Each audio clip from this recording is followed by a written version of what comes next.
Hello and good evening and happy Tuesday to everyone. It is time for another episode of Top 5. I am so happy to be here. I have been, real life stuff has been keeping me pretty occupied lately, so I've been kind of away from the internet. So I'm very excited to be on tonight, and I still won't be back to my regular schedule until at least next week, if not the week after. We shall see, but I'm so glad to be here for another episode of Top 5. How are you doing, Jason? You excited about this as I am?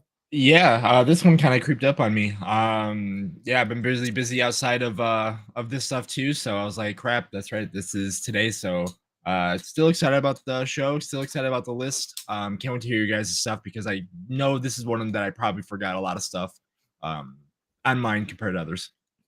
So yeah, I did. I was very much what's the word I'm looking for? Procrastinate.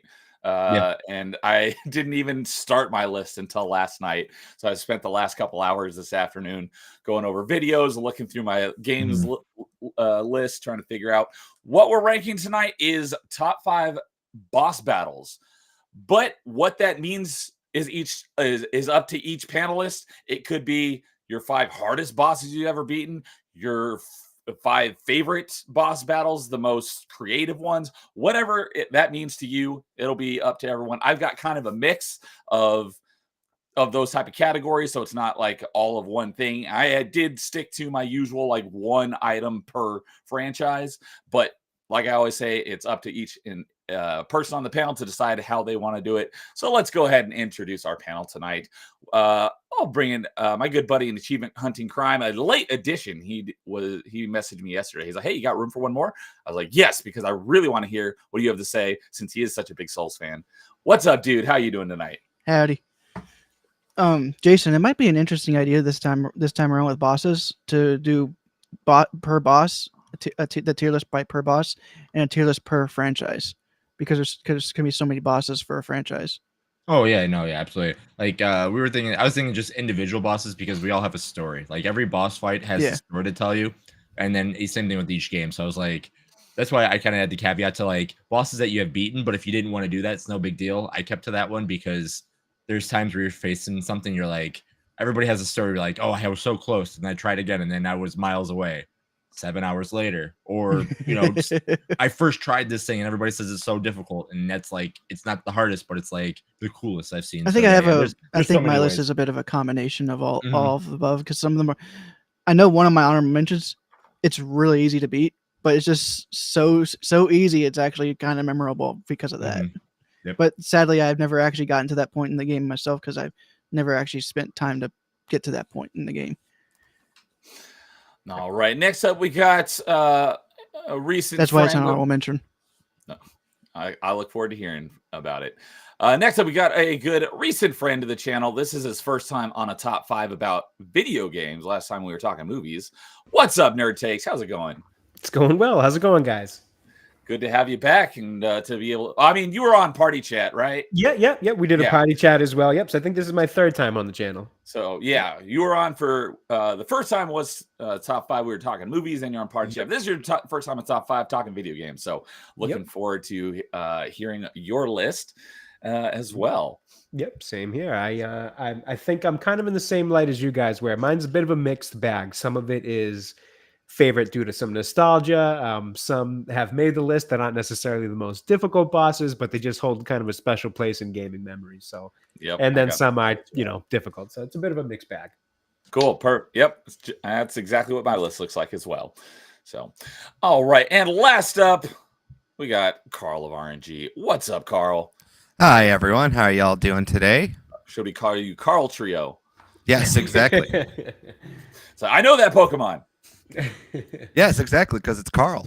Actually, what's funny is apparently Doug Trio in one of the generations for competitive, it forced people to actually put nicknames on their Pokemon when they were playing competitively, because it had a move called Beat Up, and it made it so each Pokemon in your party would actually hit your opponent, and it would allow your opponent to see the names of your Pokemon. So if you didn't use nicknames, they know all the Pokemon on your team, because that's before team preview. Oh, interesting. I did not know that. Yeah, so I watch a bunch of those false swipe gaming videos. Yeah, it's just always fun to listen to those type of things. It was also very fast Pokemon, so I think it was like Gen 3 or Gen 4 with Arena Trap and stuff. It was used to phase out some.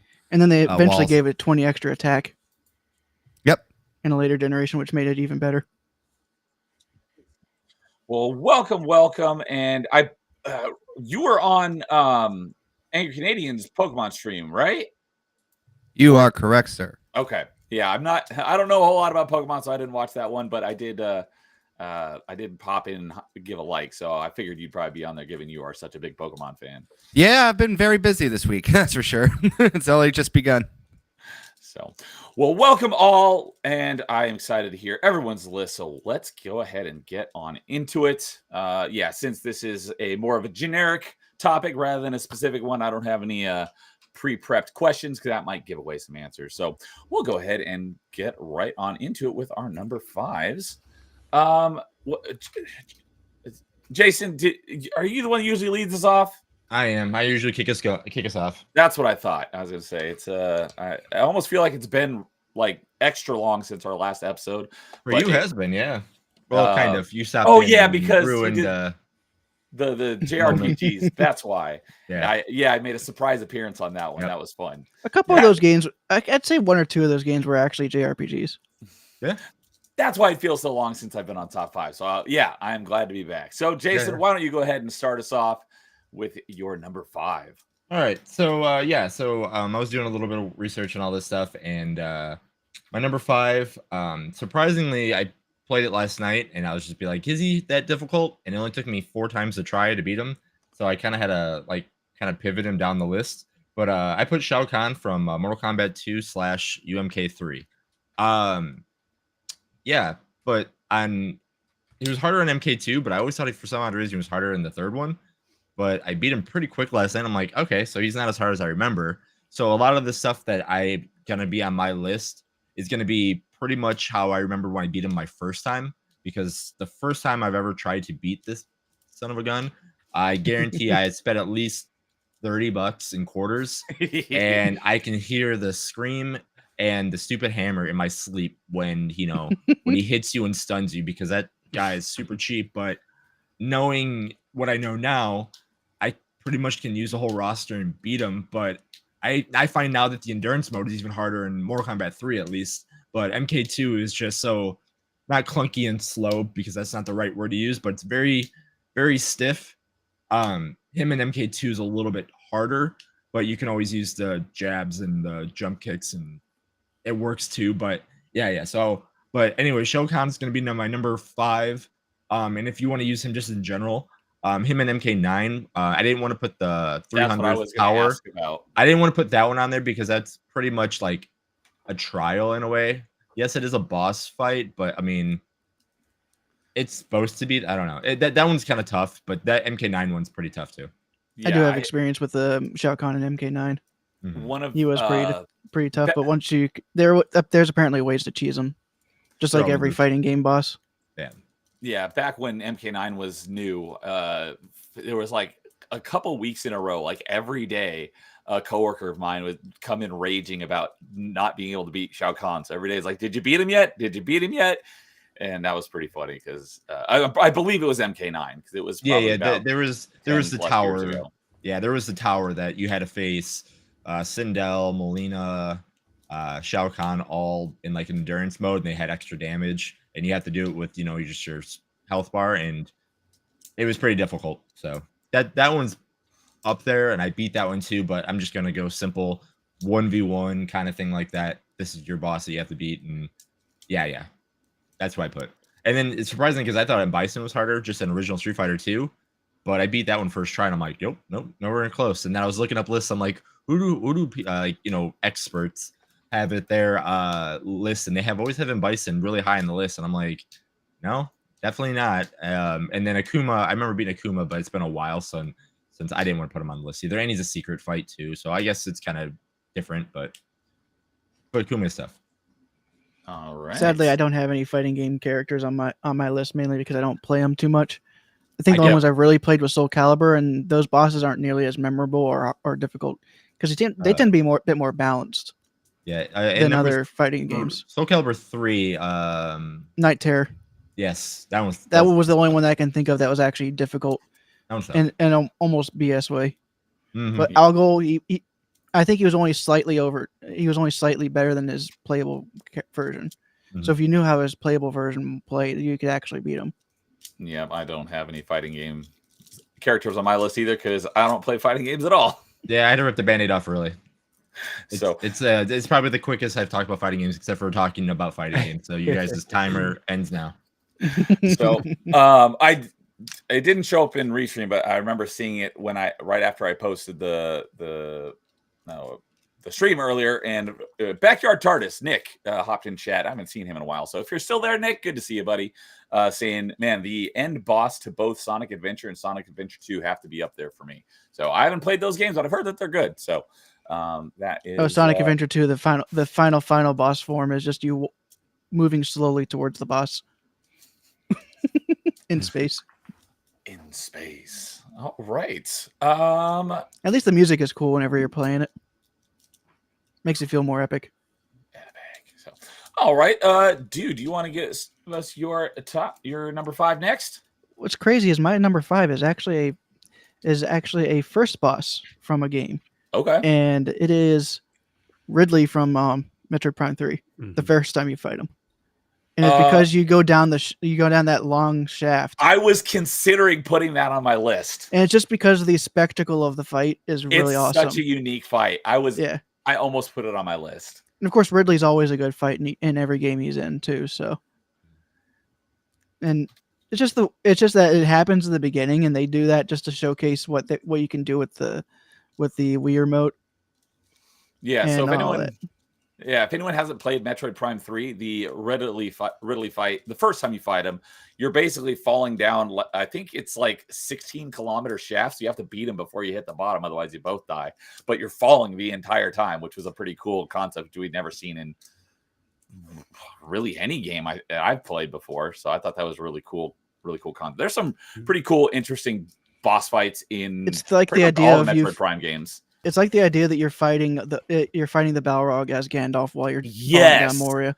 I had not put those two together, but that is a perfect analogy. So I remember the first time I played that, it took me a few times to beat it before hitting the bottom. But I think I did it each time. So cool. Well, good list. Yeah, I was watching some videos of all the boss fights of a bunch of different Metroid games to figure out which ones was going to be in my list. So yeah, for me, this one's like memorable. It's not difficult, but it's memorable, and it's a fight with a boss that you fought quite a few times, so they had to change it up a little bit. Nice. Cool. You know what? I think I'm going to go ahead and go next and piggyback off of that, because my number 5 is also Ridley, but from a different Metroid game. And it could have been from the same one too, because you fight him twice. You do fight him twice. But for me, it is the one that I have played most recently.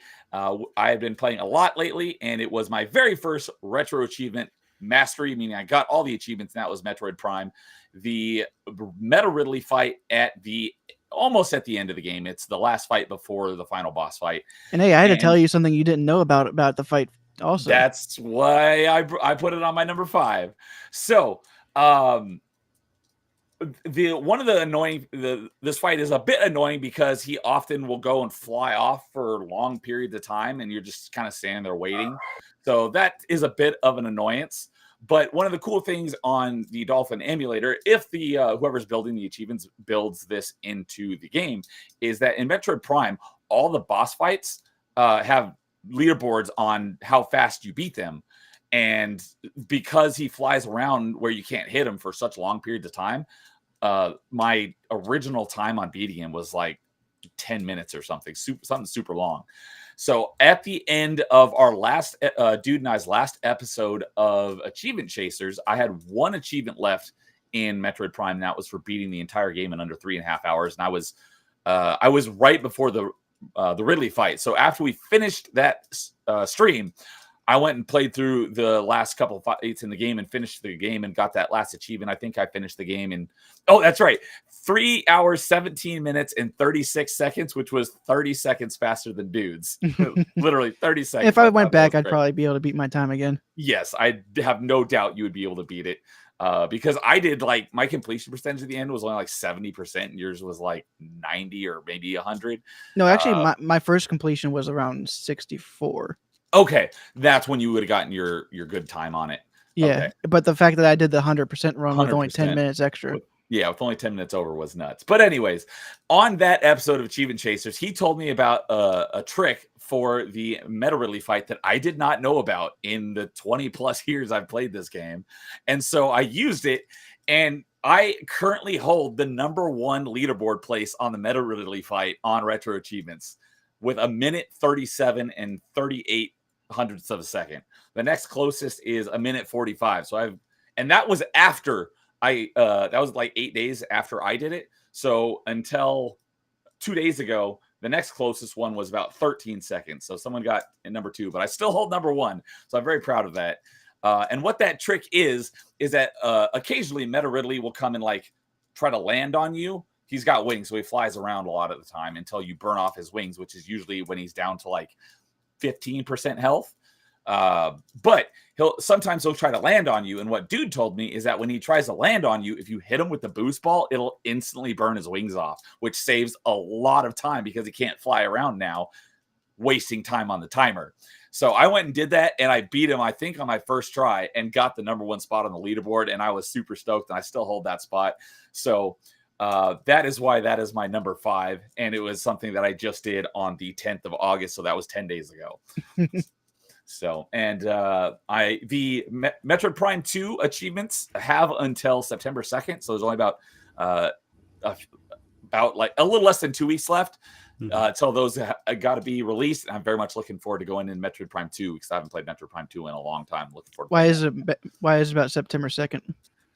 When someone's developing achievements, they have like an expiration date. So if they don't get it done before then, I don't really know what happens, but they've been developing the achievement. So I think if they're actively developing it, they still keep the claim.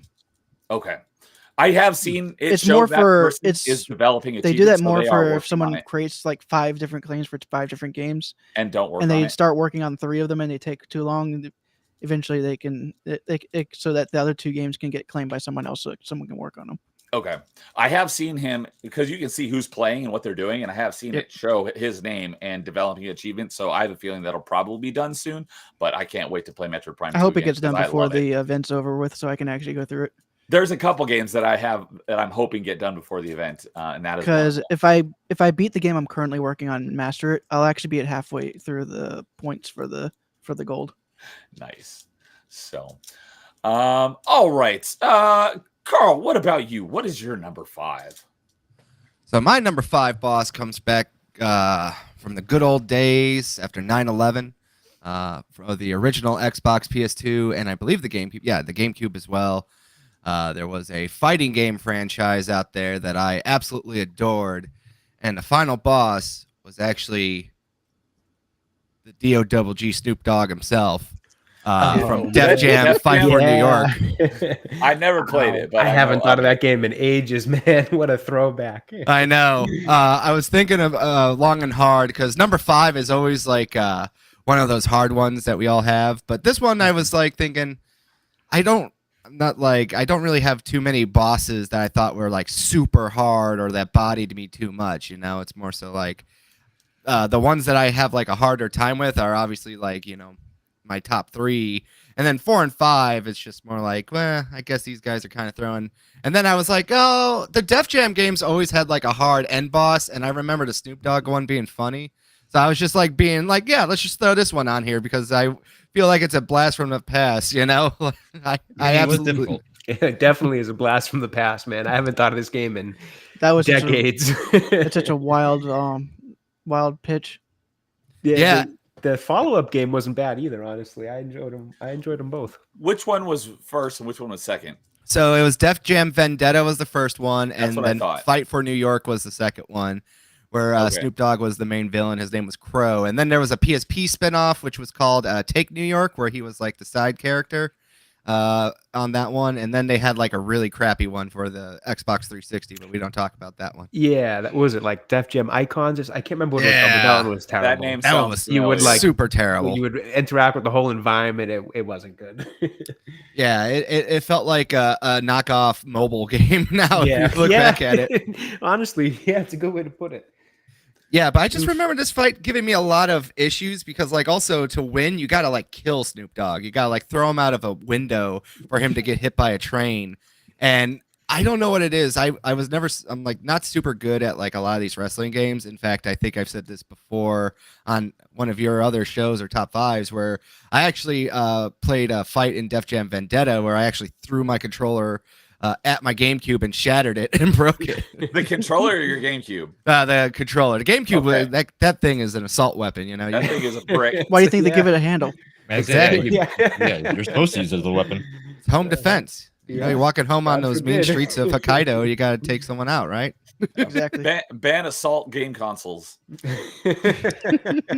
So yeah, that basically, I just wanted to throw this in here because it's a nostalgia trip. I've been looking at Def Jam Fight for New York so many times on my shelf. I always see it because it's very noticeable from where I'm sitting. And yeah, I just wanted to kind of bring this up again. Is be like, I know that there's like those whispers of like, remember that weird crossover event from like the early 2000s where it was all the wrestlers were just rappers from Def Jam Records. It's almost like remembering that fever dream of a game on the 360 where you played as 50 Cent and it was a third-person shooter. Blood Exactly. Bulletproof. And Eminem was like a Bulletproof and police then Bugskin. Yep, commissioner or that's something too. Yeah, Oh, he was. I think he was a police commissioner in this game. I can't remember. They all blur together. Yeah, fair enough. I thought, yeah, now that you mention it, I'm pretty sure you're talking about 50 Cent Blood in the Sand. I think there was two of them. Yep. There was Um, Bulletproof, I think, was the first, and then Blood in the Sand, I believe, was the second, the follow-up. Okay, never played them, but I thought the Jeff Jam games and the 50 Cent games were like in the same universe, or is that just because they came out at the same time and that was all in my head just because they had like similar? Yeah, I don't think rosters? Probably the. It was just same time, but they happen to Same be in time, the same universe of bad early 2000s rap-based video games. So Yes. in that sense, they were a very similar universe. And Carl, was he actually voiced by Snoop Dogg as well? Yeah, Okay. they actually got all the rappers to do their little parts as well. I don't think they all. I think they all had their rap names too, except for a few of them. They got repurposed for like other things. So I don't remember all the details, but I know like Method Man and Redman were also like your like a backup fighters, and it would be your bros and Yep. It- exactly. These games are just great like time capsules. If you ever get the chance to play them, you really need to because they're actually good wrestling games too. I know Limp Bizkit Yeah. also was it did a cameo in another game. Wouldn't shock me. He was Fred all he was Yeah, in the Fred SmackDown Durst. games. Yeah, Fred Durst Durst. was in a lot of SmackDown games. Yeah, I was gonna say I've seen it a is- video that he was a secret character in some wrestling Yeah, game. in his contract when WWF or E at the time used his music, he wanted to be in the game. That was his big thing. Like, That's if pretty you use cool. my music, yeah, give me some money, but like I want to be in the game that you make. That's awesome. To be honest, but that's not actually that bad of a No, not at all. Yeah. condition. I would do that too if I was in his position. He actually looks like he fits too. Yeah, he Yeah. looks like the target demographic. Yes. Well, excellent. That is a definitely off the wall choice. I love it. All right, Jay, what about you for your number 5? All right. So for my number 5, this is a little unconventional in terms of bosses because he's not really a boss per se. He kind of goes down rather easily, the same as anybody else in this level, but it was kind of a boss level. So I picked Ricardo Diaz in GTA Vice City. So Ooh, there we go. he was somebody who your main character Tommy Vercetti is trying to like chum up with and kind of get get to trust and work Which into his GTA is this one in? organization. This was Vice City, so the one right before San Andreas. So he works his way up, kind of gets close to Ricardo, and then him and as Tommy and your buddy Lance Vance pull kind of a double cross on him. I think if I recall, he was like after Lance Vance, so you kind of get to him before he gets to your buddy type deal. I could have the story somewhat mixed up, but regardless, this mission, you go to his mansion, and it's, to me, I call it a boss level because it feels like it's a little different from the rest of the missions at that point. Most of the missions at that point are just kind of setting yourself up, getting a little money in your pocket, getting a few properties, things like that. But this is the one where you take that first next big step in the game in terms of like, you know, first off, the fact that it's set in a mansion that's similar to the Scarface mansion or a knockoff of Tony Montana's Scarface mansion. I always loved as a kid. You know, me and my brother were big fans of Scarface because it was that movie you weren't supposed to watch, but we snuck and we watched it behind our parents' back and all that. So we grew up loving Scarface, like I think a lot of people do. So having the mansion be a replica of it was awesome. And then just the level itself, the person who plays voice acts for Ricardo Diaz was Luis Guzman, who does a really good job. He's very animated in it. So the character's just this wild, like hair trigger kind of guy. That name sounds familiar. I think he got cast recently to play what's his name in Addams Family, right? Yes, yep. He was Gomez Adams. Adams. Yeah. Gomez, yeah. I don't know the Addams. Family Wait, very so you're well, telling but- me that the same guy who hung out with Andy Milonakis was in Vice City? Did he hang out with Andy? I didn't know that. I So feel yeah. like everything I remember about that guy was watching the Andy Milonakis show, and he was on the Andy Milonakis show. Is that the same guy I'm thinking of now? I can't remember. Oh God, Andy, that's another throwback for a few decades. I can't remember of the show, but Luis Guzman's been in so many different things. I gotta look this up now. Luis He's Guzman. kind of one of those like small pot kind of guys. Like he was in Anger Management with Adam Sandler. I mean, he's in things that God, I can't even like. It's been so many, but they're always so kind of little and like off, like a Gomez Adams type of role that it is hard to remember exactly what he's been in. But he's been. Yes. He was just in Beverly Hills Cop, the Axel F. He plays a crime lord in that. So he's been in a lot of things. I remember what I first remember him from. Count of Monte Cristo. He was Jacopo. Yep. That's such a good movie. He's had a lot of roles, been in a lot of different things. But so he does the voice acting for that, which that game in general has some great voice acting from a lot of celebrities. Burt Reynolds, Ray Liotta does Tommy Vercetti. You know, there's the list goes on. There's a ton of them. But so in that mission, it's the first one where you kind of take that next big step of after you beat him, you know, you work your way through the whole mansion, around the side of it, up the back, through the pool house, and through the whole thing, taking out all his guards. And then you eventually face him, and you and Lance take him out. There's this nice little cutscene in terms of, you know, it being kind of a tense build up to it. And then obviously you kind of take him out of the scenario. I think is the best way I can say it for YouTube purposes. You take him out of the scenario of the game, and then you then take over his mansion, his crime syndicate, or whatever it is, crime kind of business and all that. And it kind of just sets off that next tier of the game where then you start going into Little Havana and you meet Danny Trejo's character, who he voices and all that kind of stuff. So it's just that somewhere in like the early middle of the game, if I recall, somewhere in that kind of early middle area, it's the first next big step. It's a little bit bigger than the missions that come prior to it. And he is a pivotal character or at least a big character in it. So I've always kind of considered it a boss level, so to speak. And just as a kid playing that, you know, me and my brother playing it, aside from watching Scarface when our parents told us not to, we borrowed the game from a friend because our parents wouldn't let us play it. So it's all that kind of wrapped up in, you know, playing the stuff that was a little older than your age should have been, and that kind of sneaky playing it at night and all that. It's got so much nostalgia to it, and I just always love that level. I love taking over the Scarface mansion or the replica of it, because then you kind of start the story, you know, restart your story from there as a bit of a crime boss. Nice. Good pick. Yeah, I'm not big on GTA, so I don't know much about it. But I do understand the nostalgia pick. Mhm. So unless anyone has anything else to mention on that, I think I'm going to piggyback off that and start us off with our number 4s. Yeah. So, Sounds good. all right. We're going to get into our number 4s, and I'm going to kick us off because I'm going to, like I just said, I'm going to piggyback off of that with the nostalgia pick. This is my major nostalgia pick for my list. My number 4, Ganondorf from Ocarina of Time. Not terribly difficult, but it is my favorite Zelda game. One of my favorite games from my childhood. Still one of the Should I best bring games Kay of in all here to time. start yelling at you? Yeah. And just I do have a Ganondorf on my list, but it's not from Ocarina of Time. okay. Yeah, so this is my nostalgia pick because, yeah, not terribly difficult. I do remember playing it for the very first time.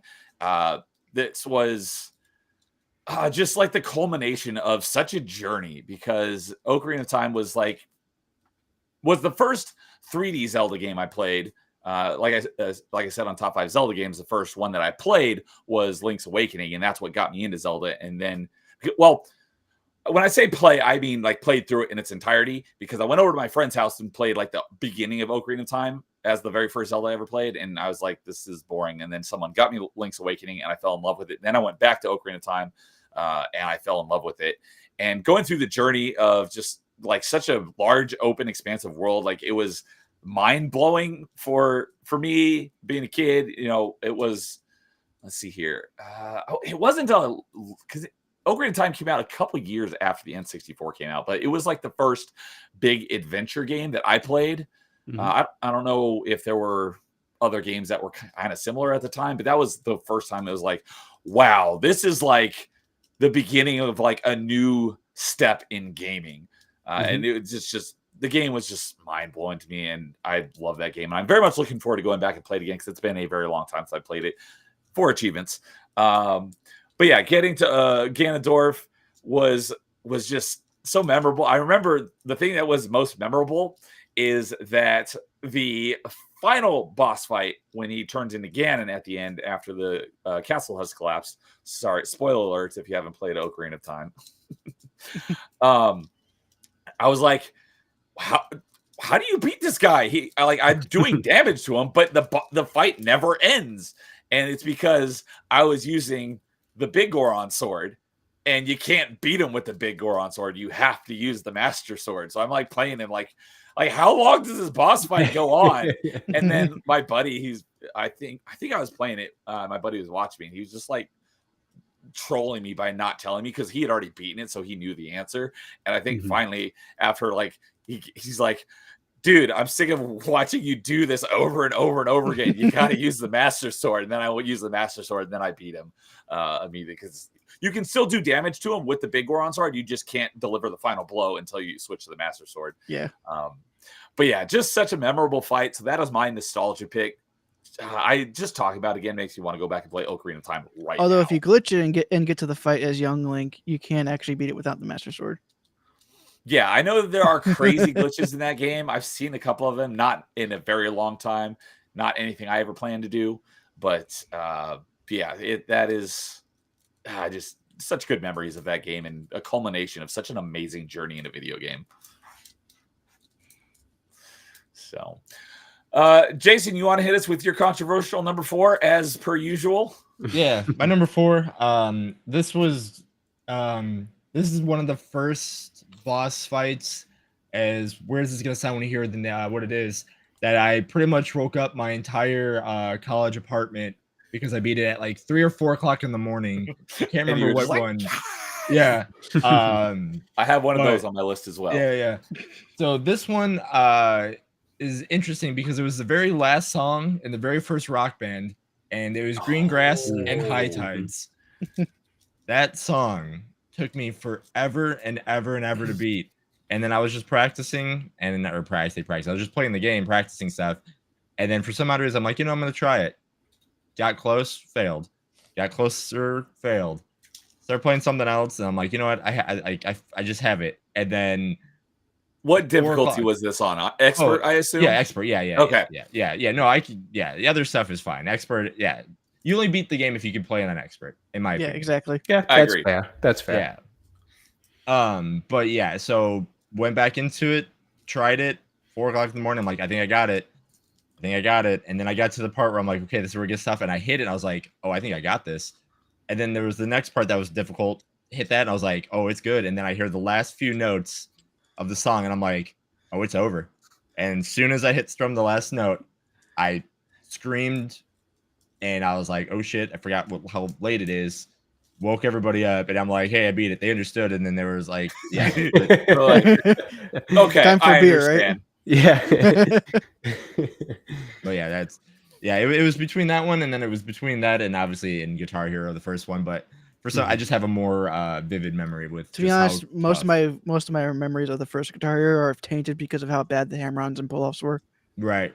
But yeah, so like I said, yeah, Rock Band, easily that song is so fun to play, and they had that moment of when I beat it, how that would. But yeah, that is definitely my number 4.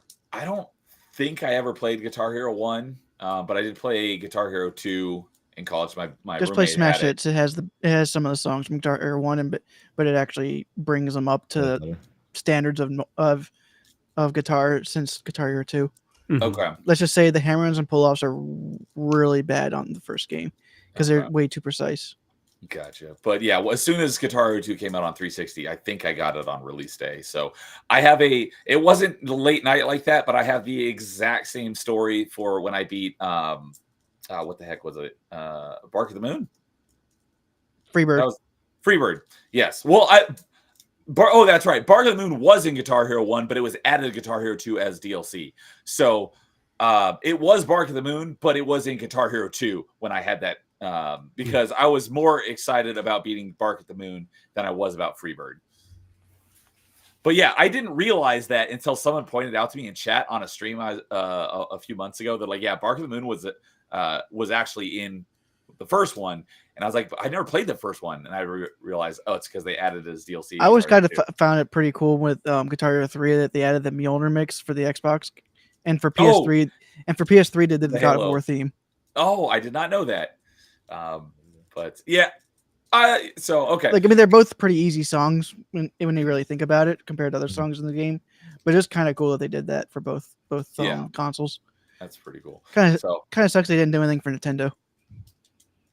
Yeah. But yeah, I guess we'll allow it. It's not really a boss fight, but it is the end of the game. It would have made more sense if you did like Guitar Hero 3 for. That's exactly what I was going to say. Because there are actual Georgia. boss battles against. There's you fight or not fight, but you play Rage Against the Machine. You play Smashing Pumpkins. You Lou, who's the devil, and you play Devil Went Down to Georgia. That's the final one. That would make more sense. That was a really good actual cover. Boss fight. Whoever did that cover did a really good job with it. Dang it, Jason! You missed the wide open net with that one. Oh no! You go back and you play original Rock Band and you play the final set list and you go into Greengrass and High Tides on Expert. Wait, and tell me, are you? Oh, you're talking about Rock Band because you said Guitar Hero earlier. No, I said Rock Band. You did say Rock Band. Oh, I've been thinking Guitar Hero this whole time too. I did too because I did play Greengrass and High Tides on. To be honest, since I play Guitar Hero throughout the entire series, yeah, I just think of it as the same thing. I haven't played Guitar Hero 1. I could have swore he said Guitar Hero 1, but no, it does. He said Rock Band 1. Okay, I misheard then. But yes, I remember playing Greengrass and High Tides in Rock Band 1 as well. It's just that for most people, that both franchises is the same. It's close. I just never played Guitar Hero 1, so I didn't know whether it was or wasn't in Guitar Hero 1. But no. Yeah, it made its debut in Rock. It made its debut in Rock Band, and and that song.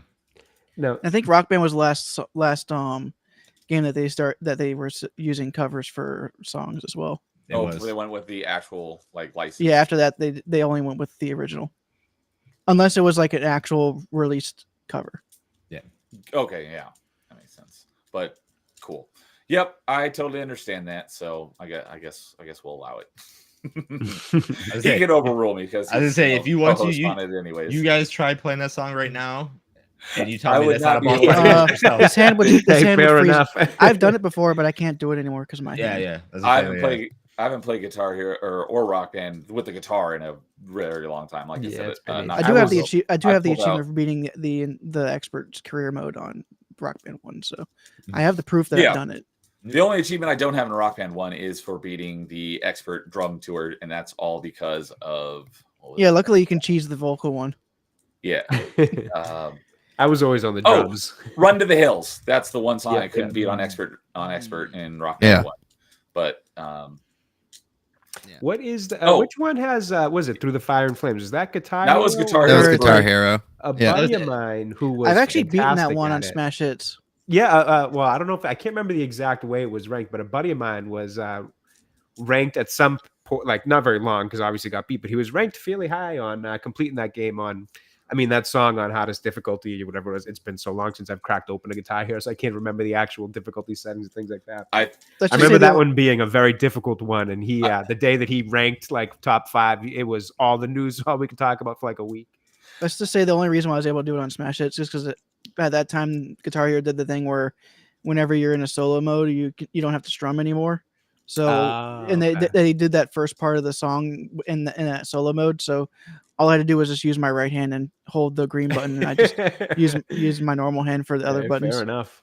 I tried many times to beat that song on expert. I never did. I think the farthest I ever got was like 25%, and I was blown away. I did that, but what I did was I rubber banded my green button. Yeah. I would have remember too, those but days. by the time I got into the regular song, I would have wanted the rubber band off. Mhm. I will say, as far as before, sorry, just an aside before we move on. I will say, as far as those games go, especially with Guitar Hero having been the first one to establish itself in such a kind of different thing for gaming at the time, credit to Rock Band for putting a pretty good product out there. And it's kind of Well, like Rock Dude Band said, was the we do- original developers. Oh, really? I didn't know Yeah. that. Harmonix It's- did Oh, okay, Guitar so that Hero makes 1 sense. and Because I was 2, going I to say, think. credit to them for putting such a good, like, competing product out there with them. Yeah, it's because Activision owned the Guitar Hero Very franchise, and interesting. then they eventually gave it to Neversoft, who were making Tony Hawk games. Right. And And that they was did a good know job that it with was that. 3, No kidding. and I think they did a pretty good job for most of it, but they yeah, I just like started 3. churning them out too quickly, Yeah, and I think that and it the oversaturated. I don't want to say that it was a fad because it lasted quite a bit, but I think just the kind of gimmick of Guitar Hero and Rock Band games, just because of that oversaturation, kind of reached maybe a little bit of its popularity limit. It did come back for a little bit in Yeah. the Xbox One Yep. era, because I Mhm. know Rock Band 4 is still supported, Yep. because My- and they even made it so that your old console controllers could work on the new no console. kidding. That's So- awesome. Well, my same buddy who had done well, And I on, think you Through could the even Fire and I think Flames you were had even gotten able to that port redo. up your songs from your the library. Yeah. Yeah. Right. I don't know if Every you system can do you've that ever had. anymore because of the store getting shut down on I'd love to 360. see that. I'd love to see that make another comeback and stick around a little longer. It was such a fun, interesting new style of game. Like I said, Rock Band is still Rock Band 4 is still around. It's still I think it still gets its new songs every now and then. no Everyone's kidding. just not- I'll have to look It's just into that. not a big. It's just not as big as it used to be. Yeah, so not the way it was. nobody really says anything. Fair enough. Yeah, I'll have to look into that. I'd be interested in dabbling with a little bit of even getting some of the old games collected. I mean, I've looked it up not that long ago. The guitars are expensive, everything about it That's is the expensive problem right now. but- Yeah, Yeah. luckily my Yeah. guitars are still work. It's just my Oh, there you drum go. set. I need to fix the contacts for the batteries because they got battery corrosion on them. Oh Yeah. yeah. My fair guitars enough. still work. Luckily, but I- that's not terrible to fix. So Yeah, no, it's doable.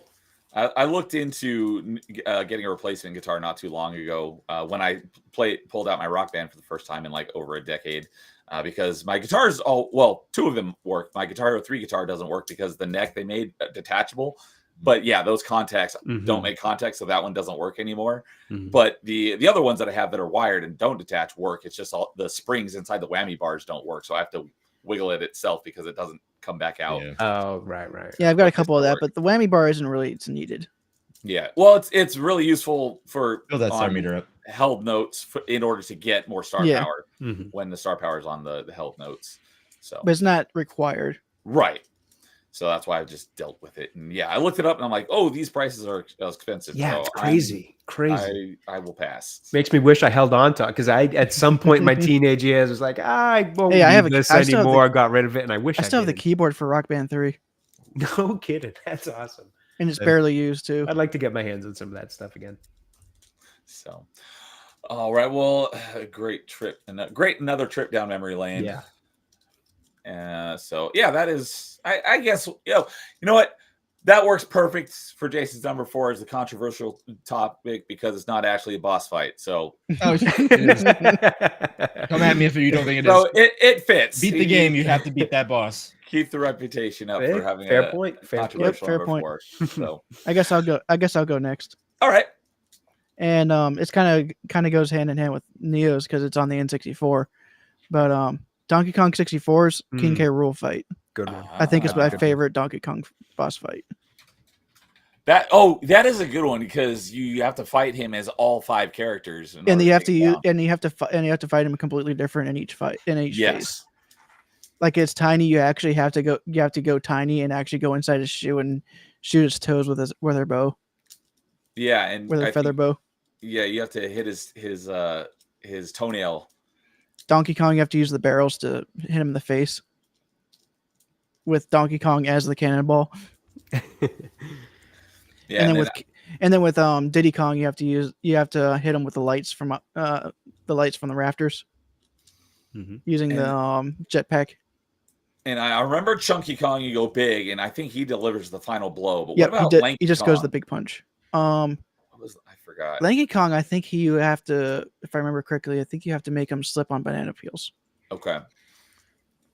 But another thing that I remember about doing this fight is because I do have the completion for Donkey Kong 64 on retro achievements, and one of the achievements for that game Nice. is to beat King K. Rool without getting hit once, and that Through includes all all 5 5 phases. phases.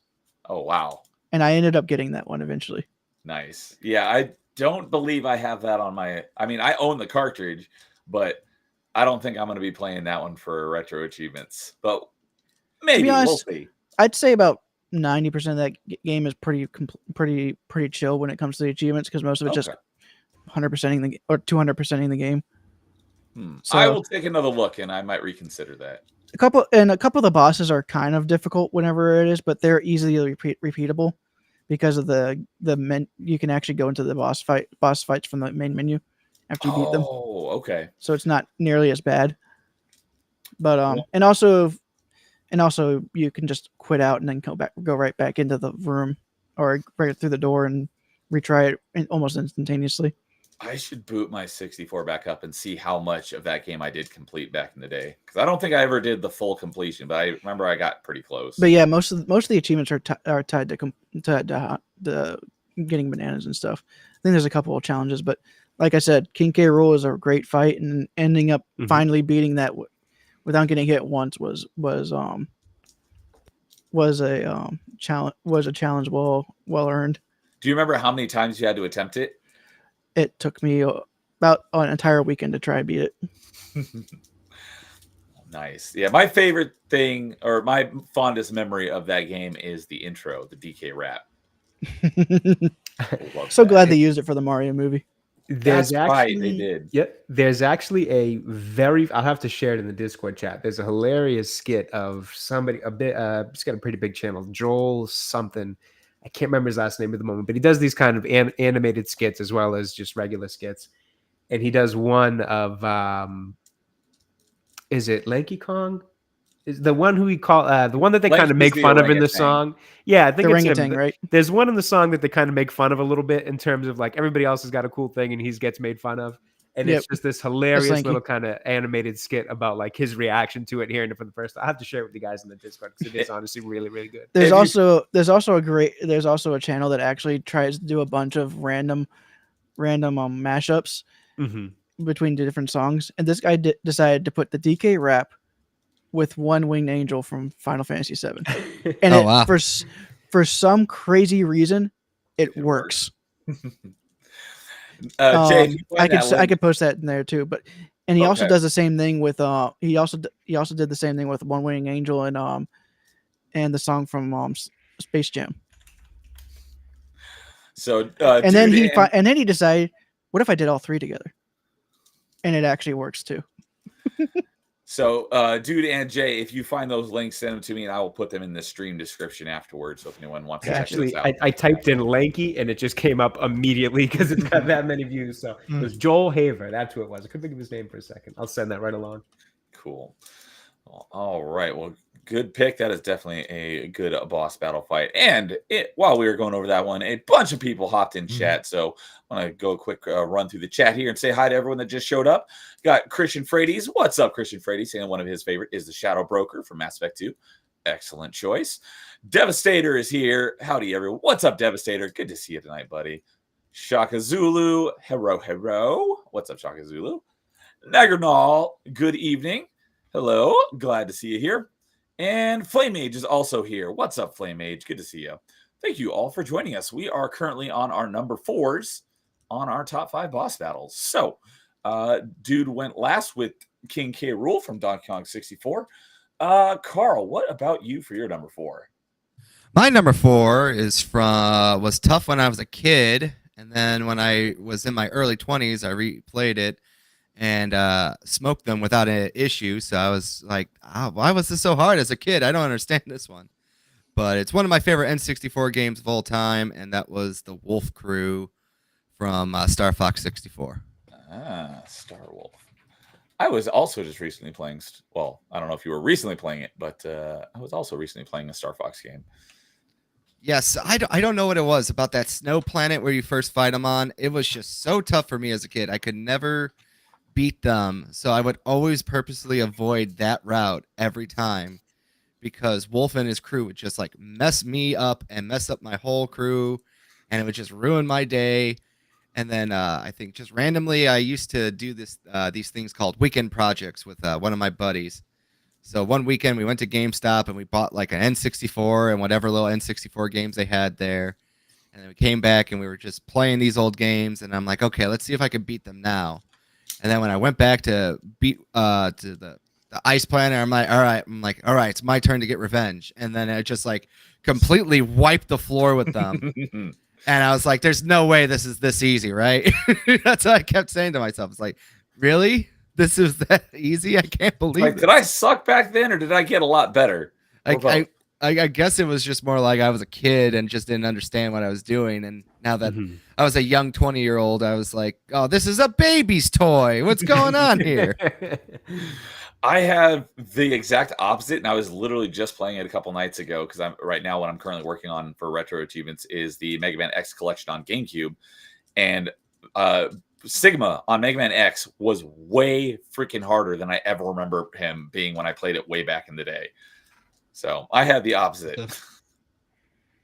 Well, Yeah. he's Oh, tough, go but on. then again, you also remember if you got the Hadouken, he's pretty easy. And I remember beating him with the Hadouken, so it's kind of That's the only way I weird. was able to beat him is with the Hadouken because I couldn't even get to the third phase without it. I don't remember it being that difficult. But yeah, I was also, like I was just saying, I was also recently playing a Star Fox game because my second ever Retro Achievements Mastery was last week and was Star Fox Assault on GameCube, which was okay. But yeah, there are a couple levels where you fight Star Wolf and then you team up with him. But I haven't played Star Fox 64 since I was a kid. I'm looking forward to playing it again for achievements, but I haven't played it since I was a kid. So, but I remember it being, if you're going to play one of them, I definitely would recommend Star Fox 64. Star Fox Assault was just decent. So I'd agree with that. But cool. All right. The Star Wolf team on Star Fox 64. Yeah. Good stuff. So, all right. Jay, you want to round out our number 4s? Yeah, so coincidentally enough, we're going to keep it in the Nintendo 64 realm. That 3 of them is, so it's far. my favorite console of all time. Or 4. Yeah, I think 4, right? Did Yeah. we have 4 there? I Jason's thought the only so. one that didn't have a 360 game for number 4. So for Or mine, N64, not 360. right. I'm an idiot.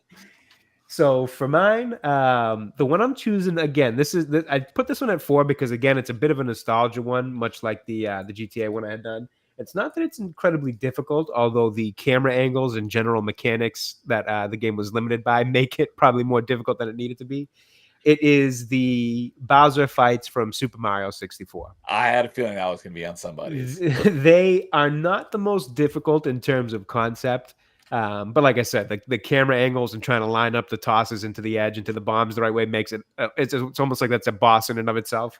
Personally, the fact that it's almost the same fight 3 times in a row, Yeah. 3 times, it kind of brings it down a peg for me. Yeah, and that's fair. And that's why I have it as more of my nostalgia pick, because it is. I mean, it quite literally is the same fight 3 times. I mean, except I he do moves love the Sunshine, but environment a bit. the reason why I didn't really think of any of the bosses from them is because some of those bosses you fight a few too many times Right. throughout that Fair game. enough. It's like they reuse the fights too much. And this was definitely the case with Bowser in the Super Mario 64 game, with the, give or take a little bit of environment changing with the leading platform or the star cutout that happens in the last one. But I picked it because more of what it represents in my kind of gaming history, which is it's the first real boss I can think of kind of acknowledging and realizing as a kid, like, okay, we're about to lock in, like we're going for a boss fight here. This is Bowser. He's, it's the big thing. We've been working the whole game for this.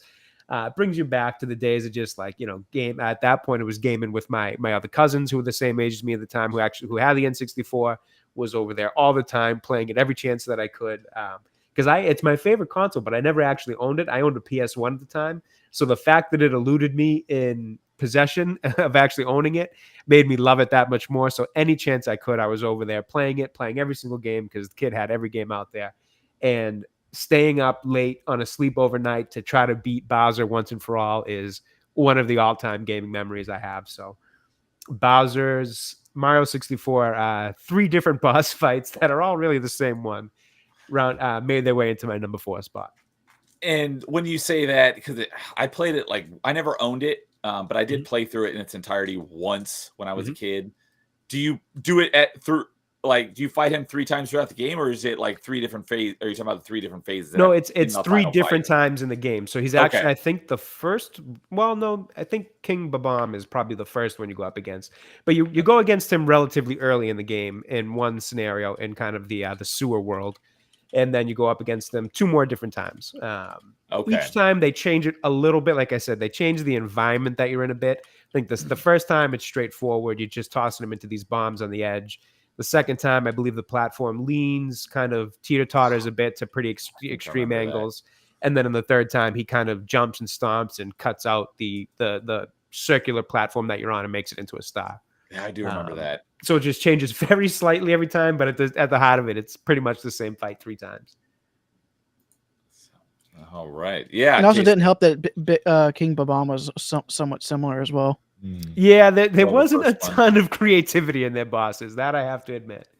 But that's one thing I loved about the N64 in general. Granted, you did get some games like Ocarina of Time that really started to push things forward. But Mario 64, to me, represents kind of that first kind of push into 3D gaming and what could be, like what kind of could come out of it. So as much as it and even some of the games from the N64 are limited, I know everybody rags on it for the polygons and all that the graphics look, but who cares about that? The gameplay is where it matters. The gameplay is what matters. And not for nothing, it was the first one to really kind of push from that 2D style everybody was so used to, 8-bit to 16-bit and so on, to get to this. What can we really do with these systems? Like, what can we turn console gaming or home gaming into? And that's why I've always appreciated the N64. I know it's not a perfect console, but it's my favorite for, one, the games. I love the games. I love the IPs that Nintendo has. They're just so good. And then 2, it's what it represented for the kind of progression of gaming. I mean, to be honest, if you think about it, Donkey Kong 64 still kind of looks pretty good for being an N64 game. Absolutely. You look at that one, you're like, damn, Rare did a good job. This still looks pretty good. You look at even Ocarina of Time, I don't think looks bad. I know. Well, then again, with the 3DS remake, it actually kind of gets invalidated because that one actually looks. I've never actually seen the 3DS remake. So is it nice looking? It is really nice, and it is actually just a straight up upgrade compared to the 64 version, unlike Majora's Mask. Right. Majora's Mask did way too many changes in a way that it broke some things. Mm-hmm. Yeah, I've said it before, and don't fix what ain't broken. Here. Let's just say they broke the movement of the masks. Oh, I see. Oh, that's right. So well, but at any rate, that is why that one, he made the list. It was honestly on the bubble, given that, because I thought the same thing, dude. I'm like, do I really want to put him on here? It is kind of the same fight 3 times over. But for me, it was kind of that, what it, 1, meant for me in gaming, and 2, just the, I think the impact of that game as a whole, and then N64. Nice. So, yeah, I guess not only did Jason have to be, not do a boss fight for his number 4. He's also had to be the only one who didn't pick an N64 game. So. I mean, the N64 just wasn't that good of a system. What I have to say? Banned. To be honest, I kind of need to find an adapter to use an actual N64 controller again on my computer, because the one I still have hasn't worked on my computer since I moved to Linux. Mm-hmm. It's one of the few issues I've had with Linux. So, a couple. Let's just say a lot of those N64 games are built for that N64 control stick. Yeah, and that control stick is way different than any other control stick. Mm-hmm. So it definitely feels different. So, catching up a little bit here on chat, we have a few Shakazu saying I really like the first dungeon boss fight in Majora's Mask, which was Otawala, I believe is what. And what's crazy, and Otawala was one of the reasons why Majora's Mask remake is really bad, because there's so many different ways you could damage Otawala in the original game. But in the remake, they forced you to do it in a specific way. I like the boss fight. The thing I hated about that dungeon was I hated the music in that dungeon. But it's cool and creepy, and the tribal sounds a bit scary for me at 1 a.m. as a kid. Understandable. So, and Devastator saying that Slippy, I think, is what he meant. Slippy is the biggest piece of crap in any video game ever, because we were talking about Star Fox. And he was the inspiration for a topic on Party Chat. I think it was like episode 9 when James was on for the first time. We talked about most annoying video game characters. That was the inspiration for that question. And yeah, when I was playing Star Fox Assault recently, I was like, God, Slippy, you're so useless. I didn't even bother rescuing him because he literally within 5 seconds of the first level starting, Fox, help! I need your help. It's like, oh my God, Slippy, you can't survive 10 seconds without the me. reason How do why you they even live? The reason why they do that is it's actually a hidden tutorial. Yeah, that makes sense. It's just funny, like literally Because it's like a if you few don't seconds if of you don't first help your level. teammates, they could die.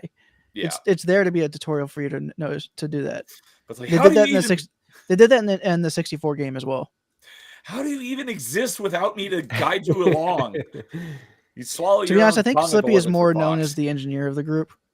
So So, Yeah, I think but you're yeah, right. Shaka Zulu is agreeing with me, saying that loves Star Fox Assault, but 64 is better for sure. And Fractured's here. What's up, Fractured? Saying so long, Gabe Bowser. Because I always thought that's what it was too. What is it to that he this actually day, says? I still believe that it's that. I haven't been told otherwise. I I'm not remember sure. someone brought it up on side scrollers a while ago and saying what it actually was, but I don't remember. Yeah, I've got no clue. I've always heard it the same way as you.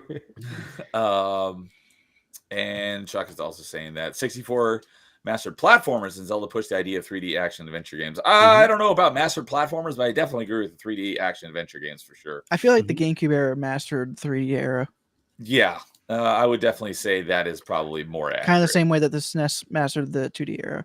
Yes. Yeah, and it's almost like similar to how the NES kind of set the SNES up for that. I think 64 did the same for GameCube. Kind of got Exactly. the game, the 64 walked so the GameCube could run type of thing.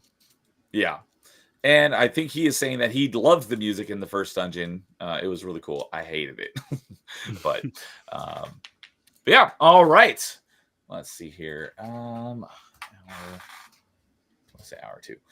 For our number 3s. Anyone want to jump in and go first? I'll do it. All right. Go ahead and Let's start start us a off, reverse Jay. there. So Carl's having some technical difficulties. He'll be right back. Yeah. All right, so for my number 3, I picked. So I'm a big fan of the Batman Arkham games. They're my favorite game series of all time. I absolutely love them. Huge Batman fan, just plus a huge fan of that style of games. So the one I picked for 3 is actually the Poison Ivy fight from Arkham Asylum. Okay. Now I have a Batman one as well, and I was hoping you weren't going to take it. So I actually do have another one. I tried my best to not do 2 from the same franchise, but I couldn't help it because there's another one that's going to show up a little later on. But for the meantime, the Poison Ivy Arkham Asylum fight is. So you're one giving of us my the cold favorites. shoulder treatment for that one, right? Yeah, you might be. Might be. So this one I loved because in this game specifically, the boss battles aren't really the best part of the game. They can be a little bit bland. Bane's is a little bland. I think if you're familiar with the game, you know that the Joker one at the end is pretty disappointing. It's not very difficult. It's not very fun, and it doesn't feel like it's really a Joker kind of based battle. You spend most of it fighting his henchmen. Yeah, exactly, and waiting for him to get his claws stuck in the wood. So it's like that was a bit of a letdown. And even the Bane one is, feels like Bane to a degree when you're avoiding his powerful charge attack, but that's all that you're really doing at the end of the day. You're doing that, you're hitting him afterwards. And you're Killer beating Croc his- was more of you just running away from him. exactly 100%. You're just kind of I don't running even from him. remember So the Bane fight in Arkham Asylum. I remember it in Arkham it's in like Origins, a but I don't furnace remember it in area. The Arkham Origins one is Asylum. better. The Arkham Asylum one, it's basically you're just in this furnace area. You kind of dodge. It's the you first throw a time you. batarang as he's It's like charging whenever you at fight you. the tightened up Joker. Yeah, exactly. When they Okay. charge at you, you throw a batarang, knock him off course. they hit the That's wall, right. I do remember that. and then fight you're beating now. up his henchmen in the meantime. So they're all kind of, they're not awful. Although I would say that the Joker one is bad. It's not a good boss fight, especially for the end of a game, and especially with the first time you're getting Batman and him in that series of games.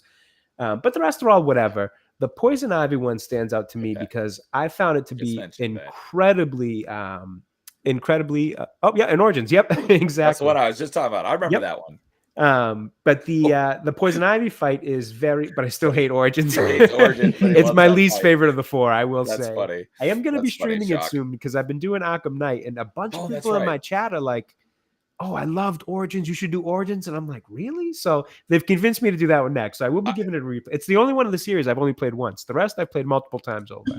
Arkham City is my favorite, and we might see that one Me appear too. again in this list. But so for the Poison Ivy thing, I love it because it's the one fight in that game that really stands out where it seemed like the devs took time to understand the character and tried to base and her powers for the most part, and tried to base the boss fight around her to really feel like it was unique to her in that fight. Like, for example, the Bane fight, you could have put any big guy, you could have put Croc in that Bane fight, and it would have felt like it could have fit either given their size. And like, it didn't feel like it was very specific to Bane.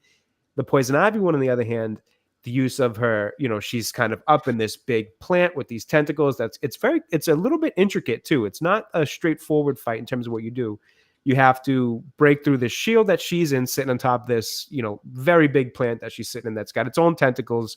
Who those are attacking you. They're putting themselves into the ground platform that you're standing on and making these thorned weeds kind of pull up out of the ground that you have to avoid, all the while you're trying to fight off henchmen of her that she's kind of seduced with her pheromones and all that. So the combination of all of it together and the way that you have to beat her, it's a fairly difficult fight. It's not the most. It's not anything out of Elden Ring or a Souls game, but it's a fairly complex, difficult fight. And it just... And I know this word sounds wrong, but in a good way, it just reeks of Poison Ivy. It's got so much of what feels like her style, her powers, her kind of design into that boss fight. So it always stood out to me in that game as probably the best boss fight in the game, if I was to honestly say so. I'm trying to think of any other ones that would surpass it, but I couldn't when I was making the list, and I can't now either. It's such an authentic kind of Batman versus Poison Ivy experience.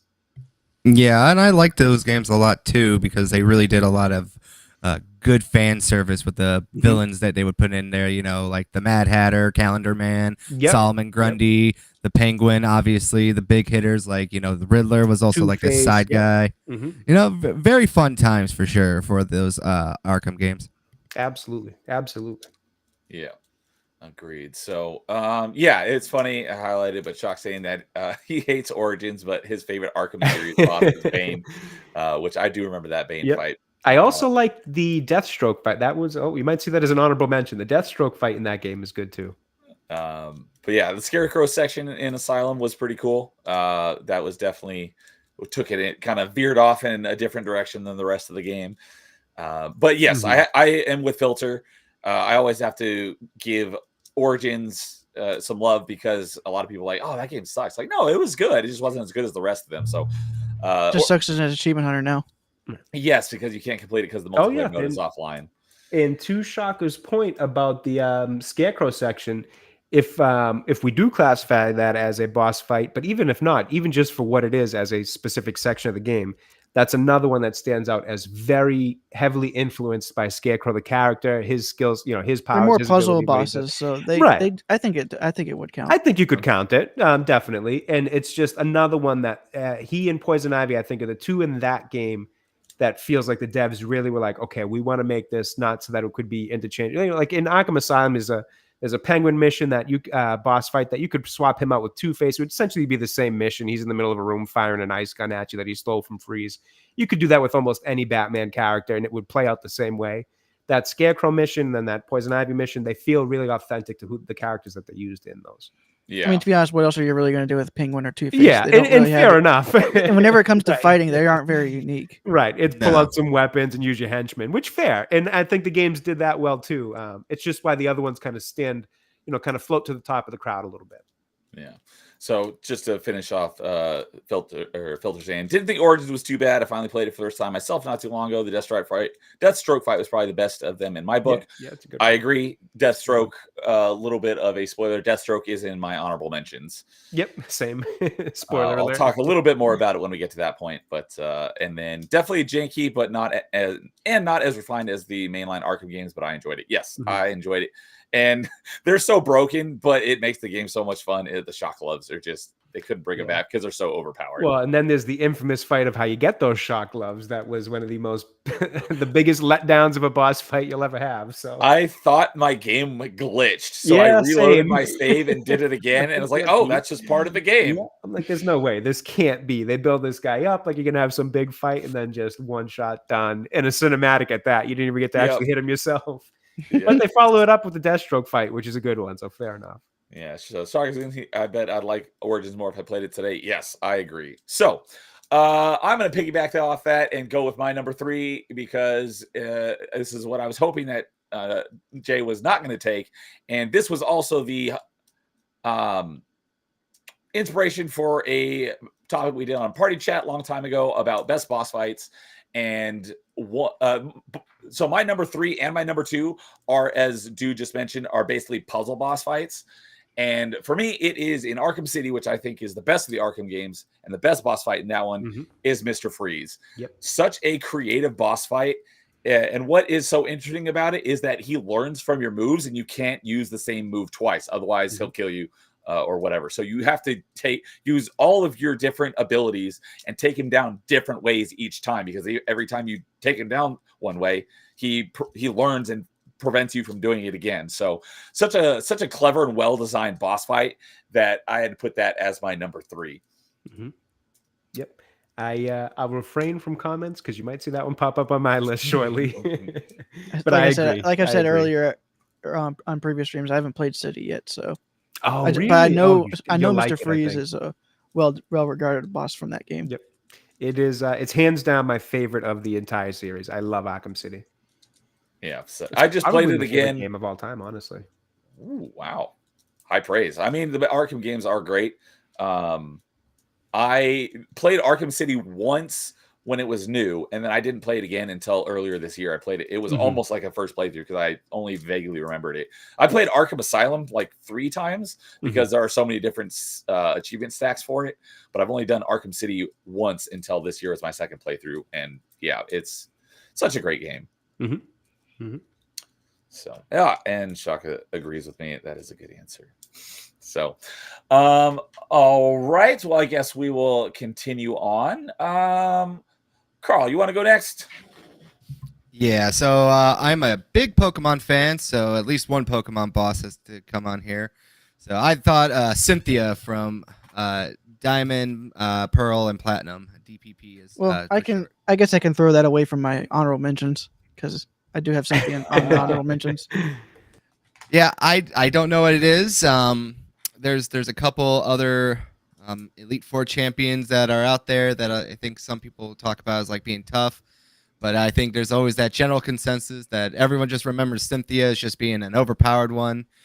She has a very well balanced team, as you can see here. It has Lucario, Garchomp, Milotic, Togetic, Spiritomb, and She actually does a good job of actually type coverage, plugging her yes. weaknesses. Yes, and a lot of them are very powerful Pokemon. If you know anything about them, I mean, Garchomp was a fixture and overused 1v1 for a long time. Yes, yes. Now you derailed my thought process there. Trying to think here again. Yeah, the only Pokemon I recognize from that is Lucario, and that's because he's in Smash. Yeah. Well, I mean, she actually has a really good team. She has really great music, and she's one of the best waifus. But yeah, Carl, you were talking about each of the lineup on her team, if that helps jog your memory. Yeah, so basically, her team has really good type coverage. You can't really have like an over weak. She doesn't have any Pokemon that are super weak to like everything. You have to have like a really well balanced team. On top of that, too, you have to wake it through the Elite Four to even get to her. So sometimes if you didn't plan properly, you kind of had to fight her many multiple times. And also another thing too about this generation is that you usually were going with a 5 Pokemon team for a long time, and you carried around one useless Pokemon, which was called your HM slave. And basically, that was just a wasted slot.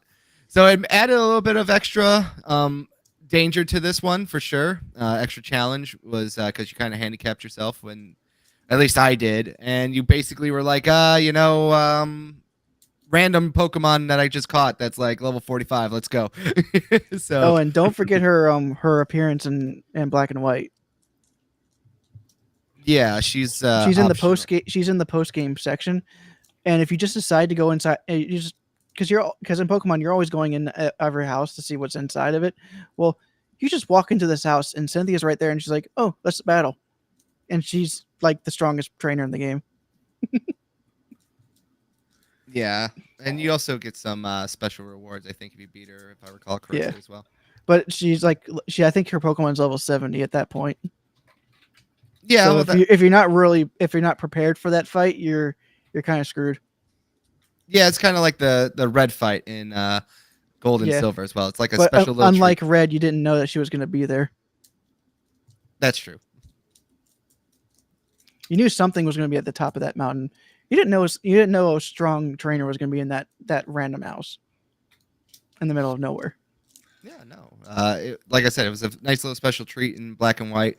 But yeah, like I said, she's a very iconic figure in Pokemon. Obviously, they even brought her descendants into the Legend Arceus game. It's probably Ancestors. yes, ancestors. That's what I mean. Oh, does that one take place earlier in the timeline? Yeah, it's technically a spinoff where you travel back in time and you can meet like the quote unquote ancestors of a lot of famous Pokemon characters. Obviously, some that were inspired for Elite Four gym members. You think her ancestors would have been in Arceus, because that's Sinnoh, isn't it? No, they are in Arceus. Okay, Yeah. I thought you said ZA. I guess I heard wrong. Did I say ZA? If I did, I meant. Well, Arceus. I think it's just a legend. So I'm thinking of ZA because that's the one that's coming out. Yeah, that is the next one that's coming out. Okay. I don't know why this made me think of it, but you talk about Pokemon, just made me think of another boss to add to my honorable mentions that I mentioned later. So I'll mention that later, but it has nothing to do with Pokemon, but for some reason it made me think of it. Well, I don't have to say Cynthia now in honorable mentions since I decided to put it out there that she is in my honorable mentions. So Yeah, like I said, it's a very iconic team. There's a lot of fan favorite Pokemon that she has on her team too, as well. So she's got a little bit more of that nostalgia, I guess you could say, to her as well. And that's also why it makes her popular. You know, Lucario, Garchomp, Milotic, those are 3 very favorite Pokemon of a lot of people out there. They easily can make a lot of people's top 5s, and some of them it is their top 5. So. And Spiritomb is one of the few Pokemon before Fairy type was added that didn't have a single weakness. Yes, and it was also a very interesting Pokemon too, because it had a very interesting defense stat as well. Yeah. So what Pokemon generation was this 4. game for? And what platform was it on? I know you DS. showed It was DS. for Okay. Yeah. I actually showed the game. Yeah, I know you showed it, but I didn't look at what it was. I was like, obviously, to handheld, because that's basically what Pokemon has been for the majority of its By the life. way, these games go for way too much now. Oh, I can imagine. Retro gaming has just gone out of control. Well, it's just with the prices. Pokemon games in general. Yeah, that too. Yeah. Yeah, I mean, if you could, I think there's a few of them that are way more expensive than they need to be. It's usually the third one, as they would like to call it, like the definitive edition. That's usually Anything after the highest. second generation, I think, is overpriced. It's also because if you go to some shops, they try to juice you too. Like you Yeah. could go to like a half price books, you could find like a loose copy of like Pokemon Red and Blue for like $40 or something, which is expensive, but it's not like crazy expensive. Like some of these people are trying to sell them at like You got to remember $100 those stores or will more. You know. those stores will also tend to buy them for like $70, $80. So they got to make their money back. It depends. Like I said, a lot of those stores don't even buy them that much. You're giving half price books way too much trade-in value. To be honest with you, Yeah. Shocked who was saying that Pokemon Crystal for Game Boy Color is like $300. Is that Good complete Lord. in box or is that just the cartridge? Let me check that. I'd hope that's Yeah. complete in box. Yeah, think it's Yeah, complete. seriously. I would hope. So, and Paul Hadouken is here. What's up, Paul? Good to see you, buddy. Oh, well. And also when it comes to It moved right as I clicked on it. So, Also, when it comes to those You old can- Game Boy games, I could see why a complete in box would be more expensive. Yeah, handheld's Yeah, definitely I as could good. definitely see it. It's because still just it's priced because it's crazy. not because of anything like that. It's because of it's because they were cardboard right. paper. Right. What are the odds? People keep them in great condition. Loose price is 150. okay. Go about half. Then yeah. Complete in box is 720 now. Wow. that's Dear Lord. insane. Yeah. By the way, new price is 2200. Yikes. But that's like factory sealed and Still all sealed. that. So Right. let me look at Pokemon Red crazy. just real quick. Crazy. So, after that, dude, if you want to go ahead and hit us with your number 3. Oh yeah, and then, that's like less than half for both No, for Wait. Pokemon Red compared to Crystal. Pokemon Red is half of Crystal. Yes, worth half. Oh, interesting. And Why is let me- Crystal worth so much more? Did they print a lot less of them? I think so. A little bit of that, and it's also considered the definitive version. Of that generation, yeah. Yeah, so like Pokemon Yellow, Pokemon Crystal, Pokemon Emerald, and Pokemon Platinum are usually more expensive than the. Oh, other- Diamond's not actually not that much. It's only $59. Yeah, that's what I mean. Platinum is the more expensive one, but True. Diamond and Pearl, they're also cheaper. Plus, they got the remakes for the Switch, which also drove down the prices a little, even though people don't like them. But they still, sell well with the normies, and they don't care. Yeah, Platinum is $130 complete.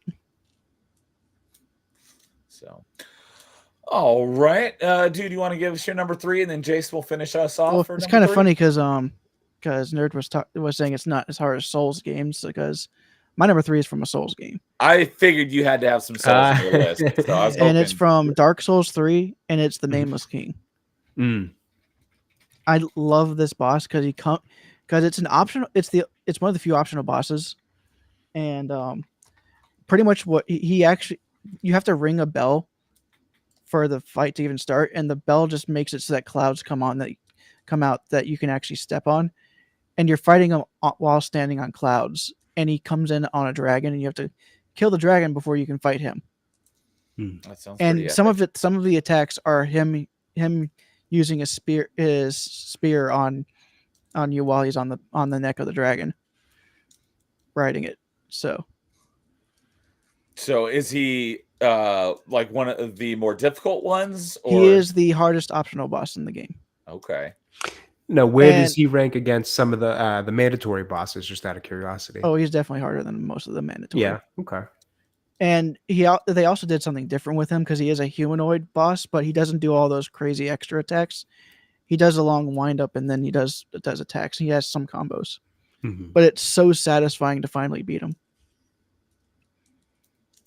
But I played Dark Souls. I don't think I got as far as him because I don't remember the fight. well, this one's in I'd Dark like to Souls go back 3. and right. I played. Well, sorry, excuse me. I played Dark Souls 3 specifically. That was the first Souls based Souls type game, or Souls game in general, because it actually is a Souls, not just a Souls type.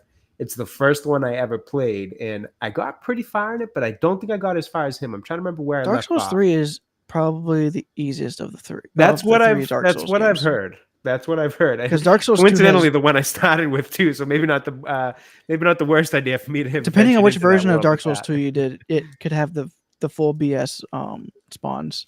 So if you did I've- the Sins of the Scholar release, or I've never done expansion. 1 or 2. I've only played a Yeah. good chunk of 3. I've never finished it. I'd like to actually revisit it, and then Elden Ring. I mean, I still think that Dark Souls 1 is better, but some of Mhm. the bosses in later games are better than Dark Souls 1, Yeah. because some of those Dark Souls 1 bosses are not amazing.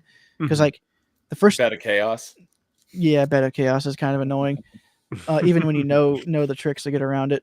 But I think the- the and the ver- developer and the very first- apologized for that boss. yeah, and I know that the two of the demon bosses at the beginning, they end up becoming normal enemies later on. But I mean, that kind of becomes a standard in Souls games, Mhm. where like the earliest bosses become normal enemies, just to show Yeah, the well- progress you've made. That has No. a lot of, not even just those type of games. A Yeah. lot of other type of games have that as well. Right. Now, But I was mean, like for Dark the Souls- most part, most of the Dark Souls 1 bosses, they're nothing to write home about. Like the Four Kings, if you just put on really good armor, and you can just face tank their hits, and then just out damage them, and that's kind of the whole point of it. Right. But and I think the final boss in that game is actually pretty good. And I've heard that Artorias is good, but I never played the DLC because sadly, From Software just refuses to add achievements to their DLC content. Oh, Mhm. that's right. which is that's unfortunate. Now, Yeah. is 2 the Dark Souls that most fans weren't as big or as fond Yeah. on? Right. That's the I one? would actually suggest playing the 360 or PS3 version Mhm. because the Sins of the I think it's the Sins of the First Scholar, which is which is kind of like an expansion. Mhm. They changed how all the enemies spawn, and they do a bunch of BS spawns instead of just Oh, I keeping it fair. Yeah. Oh, fun Interesting. stuff. Yeah, I'd like to So- go back and play all of them. To be honest, finish 3 and then play 1 and 2 as well. But like I said, the Nameless King, he was a human. He was one of the few humanoid enemies that was actually fully satisfying to beat, because he didn't have all those extra combo hits that you had to constantly dodge as much. Mhm. But it was still difficult to dodge his hits. So yeah, I've started Dark Souls Remastered, and Dude and I have been talking about where I play it, and he kind of coaches me through it. So we may eventually do that at one point. And then I have Elden Ring in the backlog, but I don't plan to do Dark Souls 2 or 3. But the dude may be able to coax me into it. We'll see. Hey, I've done every single one on Xbox, so except for the Games for Windows Live version of Dark Souls 1. Games for Windows Live, what's that? That was back from Vista. That's how I have Halo 2 completed. Yeah, it's like, yeah, we don't talk about that. There is a way to actually get Dark Souls 2 working and getting achievements still on that game. It's just a lot of workaround. Yeah, I have a couple Games for Windows Live games that I'm planning to play if I can get them to work. Arkham Asylum? Yes. That is one of them. I actually have it. Isn't there 2 stacks for that one too? Yes, there's Games for Windows Live for the Arkham Asylum and the Game of the Year edition.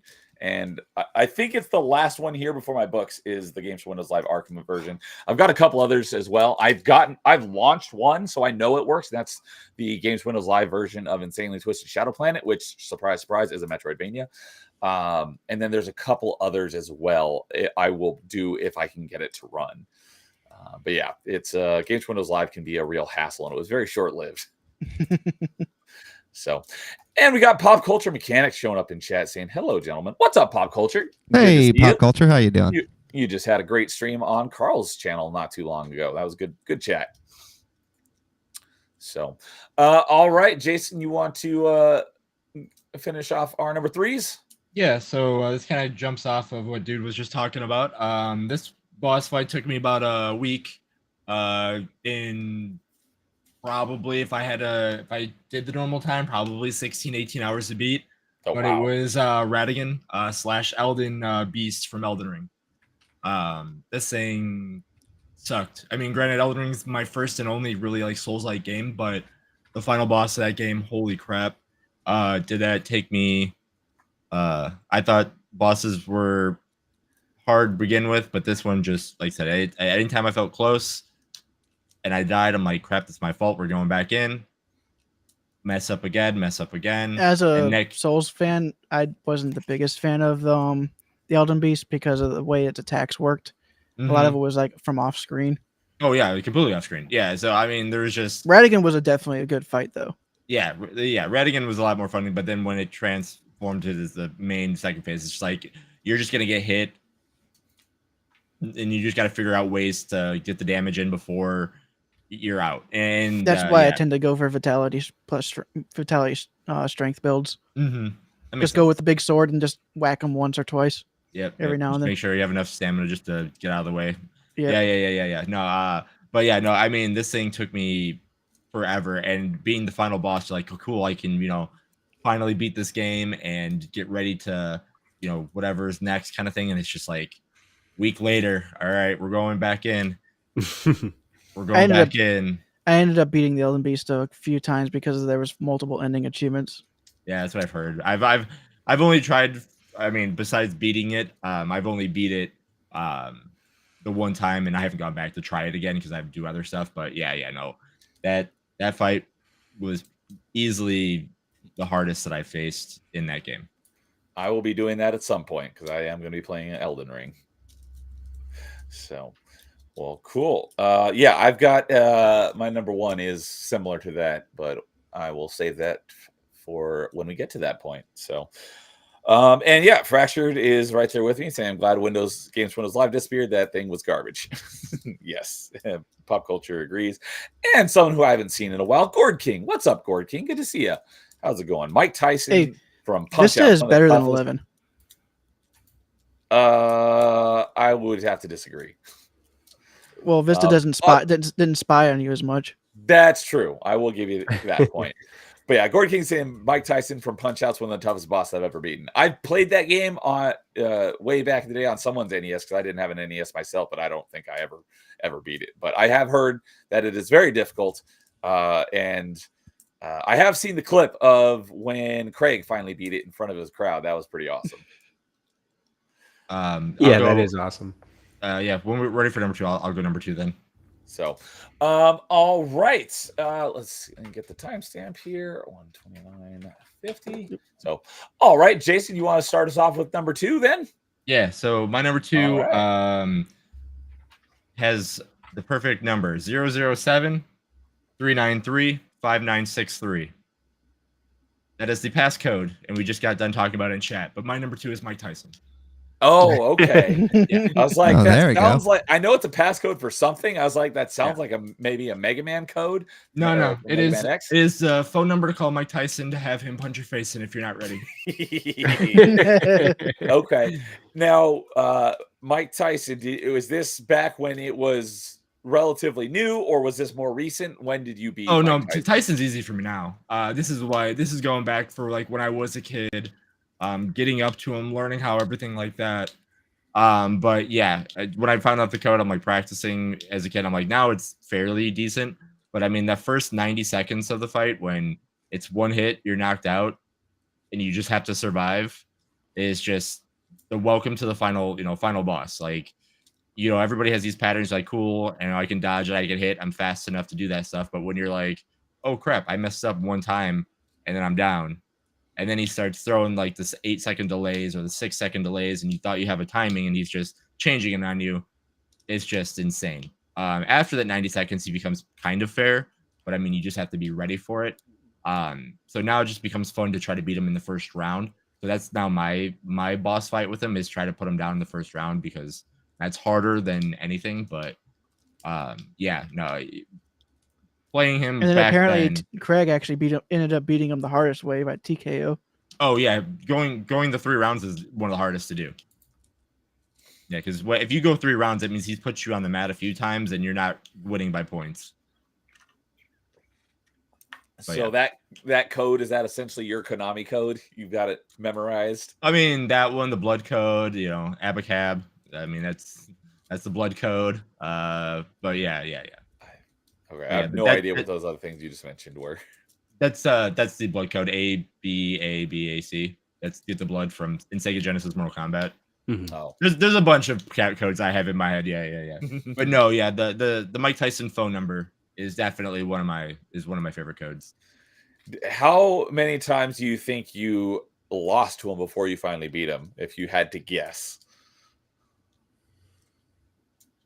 That's a tough one.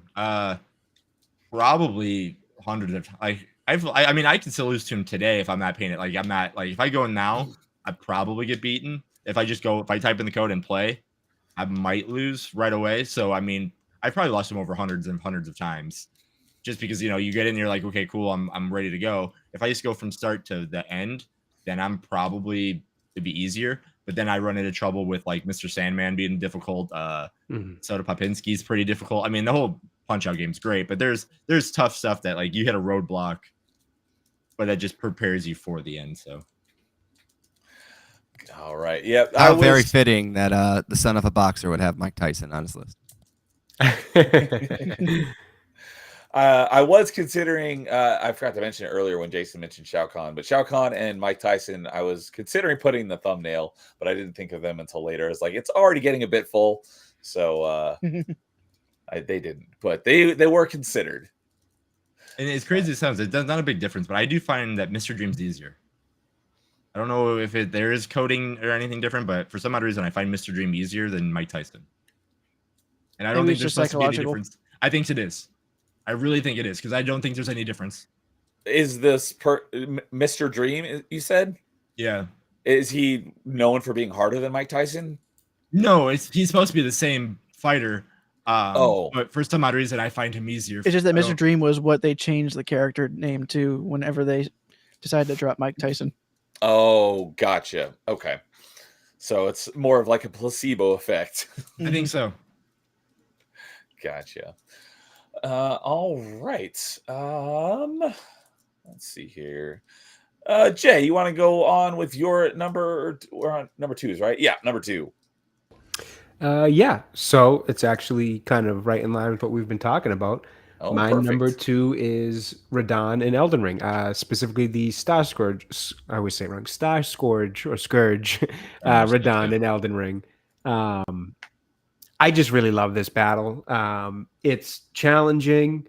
I think the kind of lore behind Radahn when you first meet him is really cool. How he's, been poisoned with the Scarlet Rot and kind of left as a punishment to just kind of wander. And he's at this point kind of like a feral animal where he's just like, I think they say it, he's kind of like at this point dining on former friends and things like that. So he's just like this mind's gone, beast-like kind of giant creature who's just essentially a fighting machine. And that's all he kind of does on his little deserted little beach where he is. I thought the scenery of kind of being on this beach with, the remains of people who have apparently tried to fight Radahn in the past are there with some weapons and things kind of, or like which I think like I want to say was some kind of like attack vehicles, like some wheels or some things. You'd see just wooden pieces of wooden things still kind of stuck in the sand. So you can tell at some point he's ripped through armies worth of people.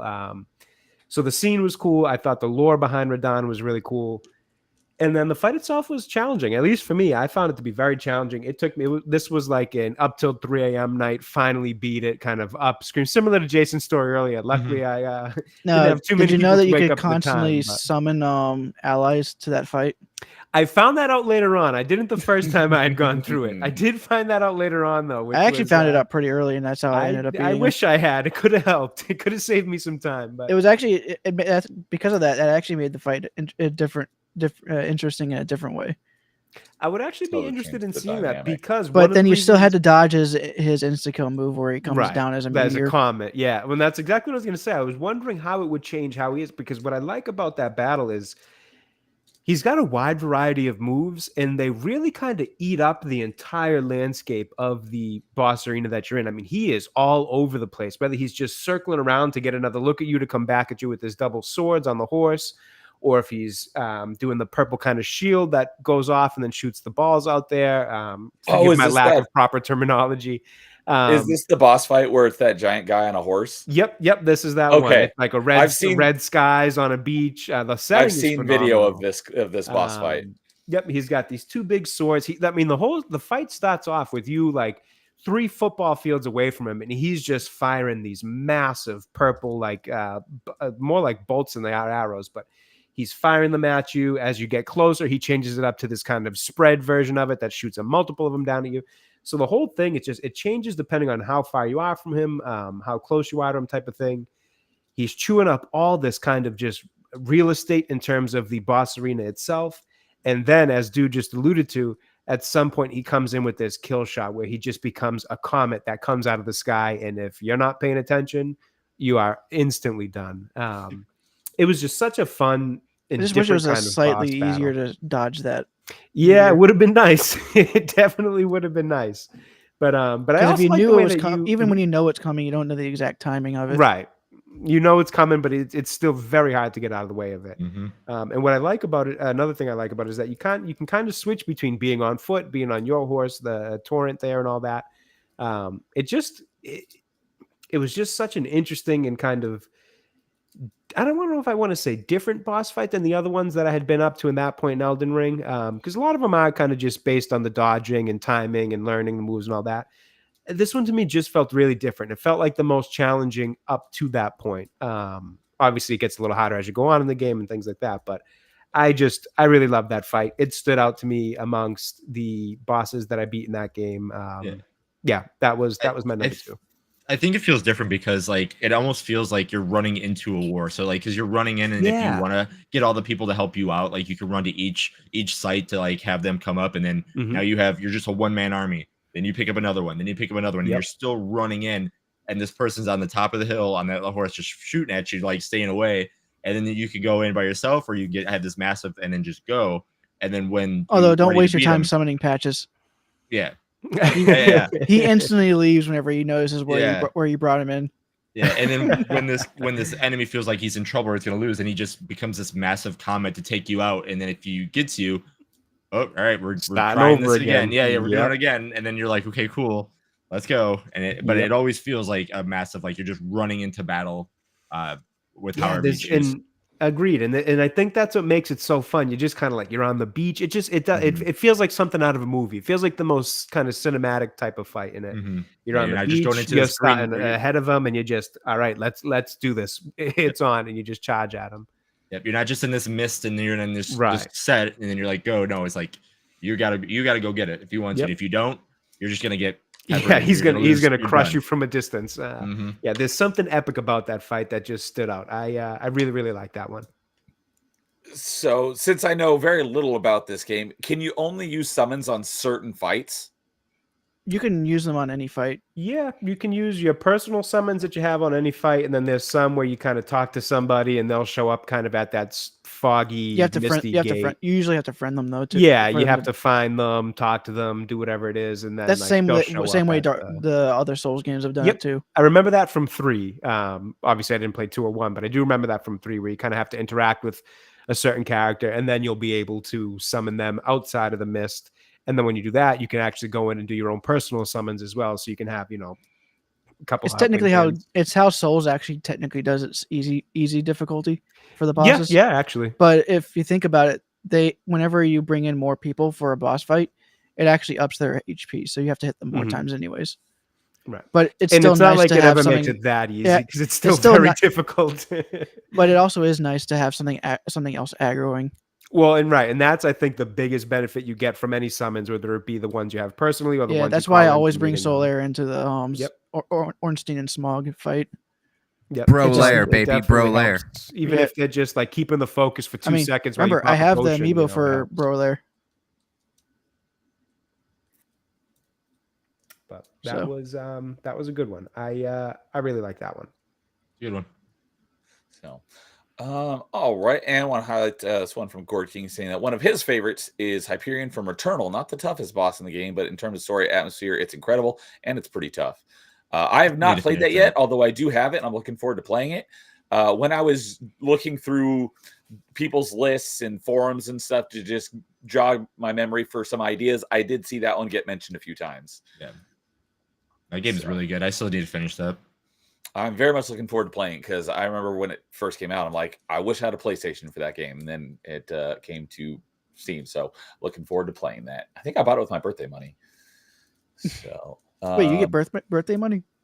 yeah, I got some money for my birthday. So I use it to increase To me, it's just a some of Tuesday. my basically any birthday money like that is where Steam library increases come from. So all right, continuing on our we're on number 2. Oh, I missed something. What did you miss? Okay, on Jason's I only have 3, so I must have missed one, but that's okay. I will. Well, you have Rock Band. You have Wait. Shao Kahn. Yeah, Mike Rock Band, Tyson. Shao Kahn. Mike Tyson is 3. I thought So so. yeah, That's right. Okay, that's what I'm. we're still on missing here. 2. So Yeah, There I we think go. I just started the 2s. Yeah. No, I started 2s. Yeah, I forgot. Oh, sorry. Right. So there we go. But anyways, Carl, you want to go next? Sure. My number 2 comes from my favorite JRPG. That is Nyx from Persona 3 in particular. The final boss of the Persona games. Nyx is a very tough boss only because she is a endurance fight because she goes through 13 different forms. And goodness. yeah. That is a lot. So they go this go isn't through even my final form. Exactly. She goes through all the different Persona cards, obviously. So like the Hangman, the Fool, all that for the tarot cards, and each one of them has Sorry, I a know the different tarot cards archetype more and from, everything else like that. From JoJo's Bizarre Adventure. So because of that, every time you defeat her, like you just get her down to 1, then she'll summon a new one, get a different ability, different resistances, different weaknesses, so on and so forth. And in Persona, they have 2 elements in this game, light and darkness. And light and darkness also have insta-kill moves. And if you aren't prepared and one of your teammates just beat her and they swap over at the wrong time, she could just wipe you, and then you have to start all the way over again. And usually those come in the middle of the fight too.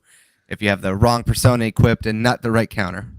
So if you're like on the final form and you wipe, do you have to do the entire fight or Yes. just that form? The entire fight.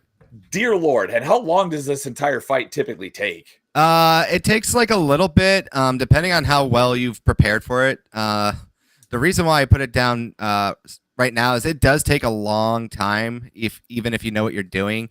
But when I first fought her, I didn't know all the things. I refused to look up a guide for the final one. I kind of just wanted to get a good taste of it, and I got wiped like 4 times in different spots because I wasn't prepared for, like, I just don't know what each arcana like has, like, their weaknesses and everything set up. So I got wiped 4 times, and then I was like, okay, let me go look in order, just double check everything because I'm tired of losing. And then the only real problem was just like making sure you don't get the insta kill move to kill you. And after that, it's become a lot easier. But I know Nyx makes a lot of people's like toughest boss fights lists a lot of times just because of the sheer annoyance that she can be, because she's a very long fight, very taxing, and on top of that too, if you make one mistake and you didn't prepare for yourself properly, you're going to have to start all the way at the beginning again. So the first time you beat it, how long would you say that the fight took? Oh, jeez. 5 hours for me. Holy shnikes. Okay, I just want to get an idea of about how long this 13 phase fight took. Jeez.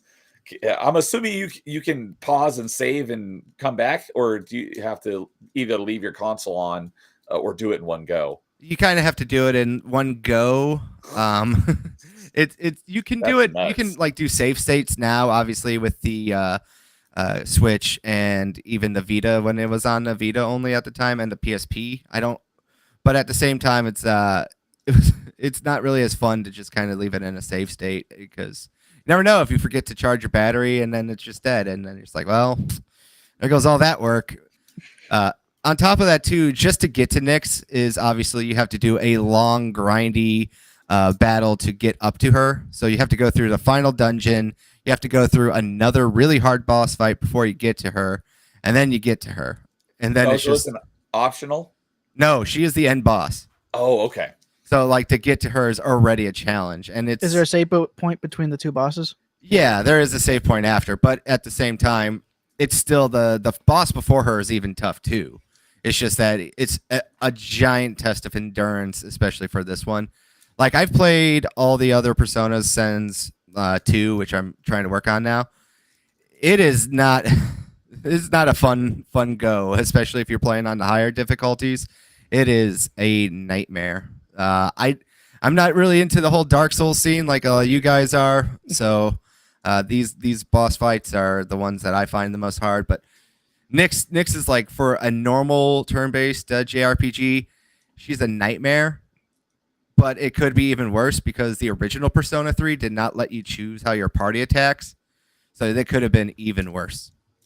You know what's crazy? I'm not even the Souls fan, and Elden Ring is actually really good. So I mean, if you haven't tried it or anything like that, I would just try Elden Ring. Like I'm not a Souls fan, but for some reason Elden Ring clicked with me. Elden Ring. And I'm not an open world fan, and I actually love I do love Elden Ring. Same. Because it actually feels like it gives you a reason to actually go searching around. Right. Yeah, if you wanted to get into Souls games, I hear that Elden Ring is probably the best one to start with.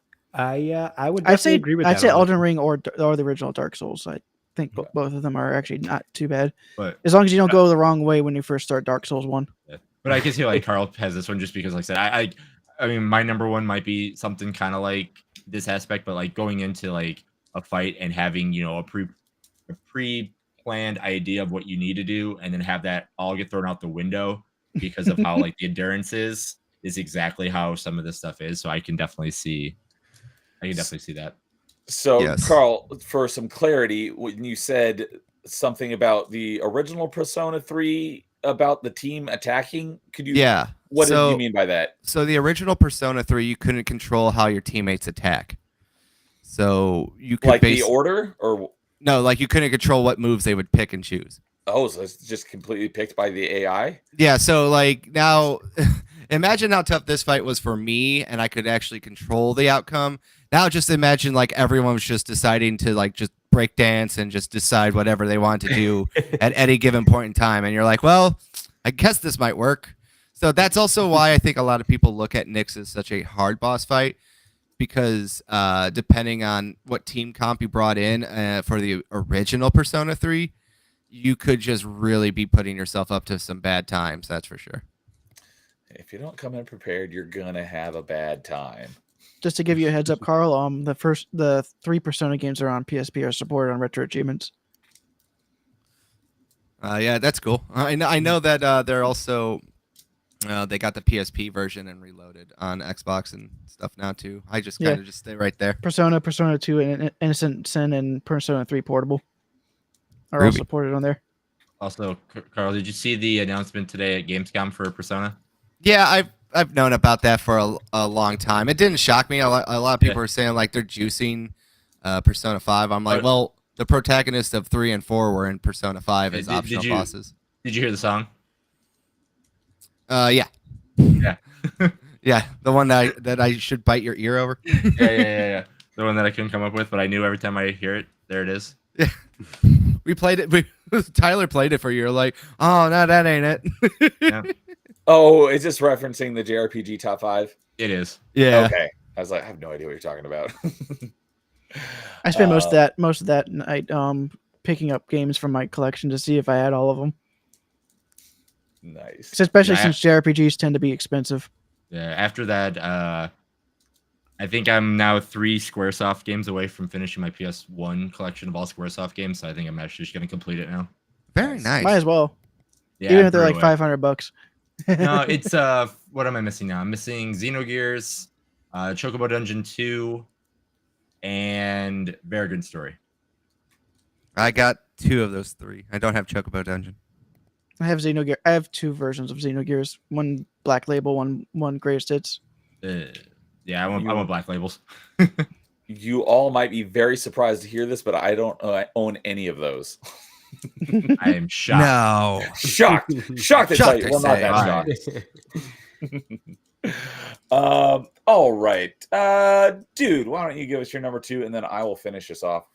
I am slightly number cheating, twos. but I'm gonna go with a character that's the final boss in 2 games. And the second game it feels more like an addition to the original, but Virgil from Devil May Cry. And I'll even put in an honorable mention for Virgil in the reboot, because he's actually a pretty good boss fight in this game too. Okay. So Virgil's just a cool character. yeah, and he's a really good boss. Although I think in 3 he's a little cheap, but in 5, outside of his doppelganger against Dante, it's a pretty fair fight, even on the Dante must dive difficulty, which is one where you can't get hit once. Oh, that's right. And Yeah, I ended up, talked about that a lot. and I finally got, and I did get the S rank on that. And it didn't actually in 5 there is a cheap way to do it, because you can just use the hat to seize it. But outside of the Dante must die mode, I actually S ranked it like you're supposed to in each difficulty. So, and you technically fight him twice. You fight him as Dante and Neo. So Neo or Nero? Neo. Oh. Yeah, there is a Neo in this game. Is it spelled like this, or Yes. is it like the Team Ninja Neo NIOH? And he's voiced by a well-known voice actor in the anime scene, Johnny Young Bosch, who also used to be one of the Power Rangers. Oh, So cool. So the Virgil that you think is the best boss fight, is that from DMC 5? I would say 5 is the better boss fight. Okay. Especially, I mean, Devil May Cry has a hit and miss on bosses, in my opinion. Because what's funny is technically the best boss fight in Devil May Cry 1 was Virgil as well, and that was Neo Angelo. Although apparently you could cheese the first 2 fights from that, and because you can just do the first 2 attacks with your rebellion, and then just stun lock them using those just using those 2, and then just resetting, and then using those 2 attacks again. So, but the third fight is, you can't cheese as easily. So, but it was definitely one of the hardest fights in the first Devil May Cry, and each time they brought Virgil back for a boss fight, he got better. Nice. Okay. Yep. Yeah, you talked about DMC quite a bit on not the last Achievement Chasers, but a few months prior to that, since Yeah, you're because Devil May Cry making your 5 way just through took forever to get all the S so ranks. many of them. So cool. Well, when you had to get S ranks on like 6 different difficulties. Yeah, that's why I probably another reason why I probably never play DMC. At least Although that's I'm only pretty for sure I fi- would like it. At least that's only 5 that's that bad. For 4, you only have to do it on all the non-meme difficulties. Right. So it's not nearly as bad. So, all right, that brings it to me. And from as I mentioned on my number 3 and number 2 are puzzle boss fights. And this is my favorite puzzle game of all time and has a great finale to the game. And my favorite puzzle game of all time being Portal 2, the final boss fight against Wheatley is such a great example of a puzzle boss fight done so well, using basically, not even basically, but it uses every,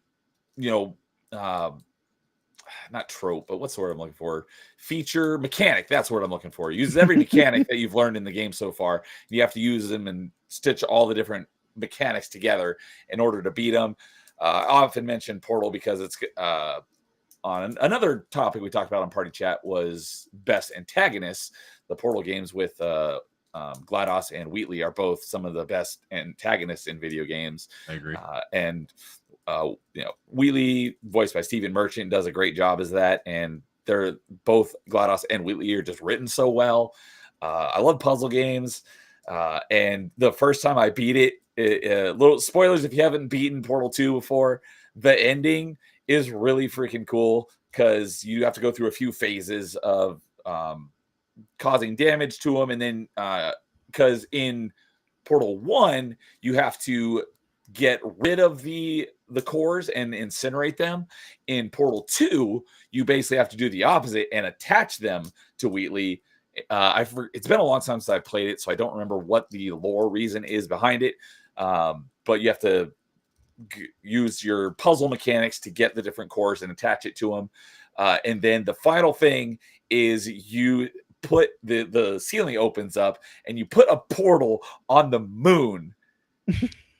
And because there's no atmosphere, obviously all of the atmosphere here on Earth where the other portal is getting sucked in, and it sucks you and Wheatley out, and GLaDOS actually saves you, lets Wheatley float off into space. I just thought that was so freaking cool. It's like, you put a portal on the moon? That is awesome.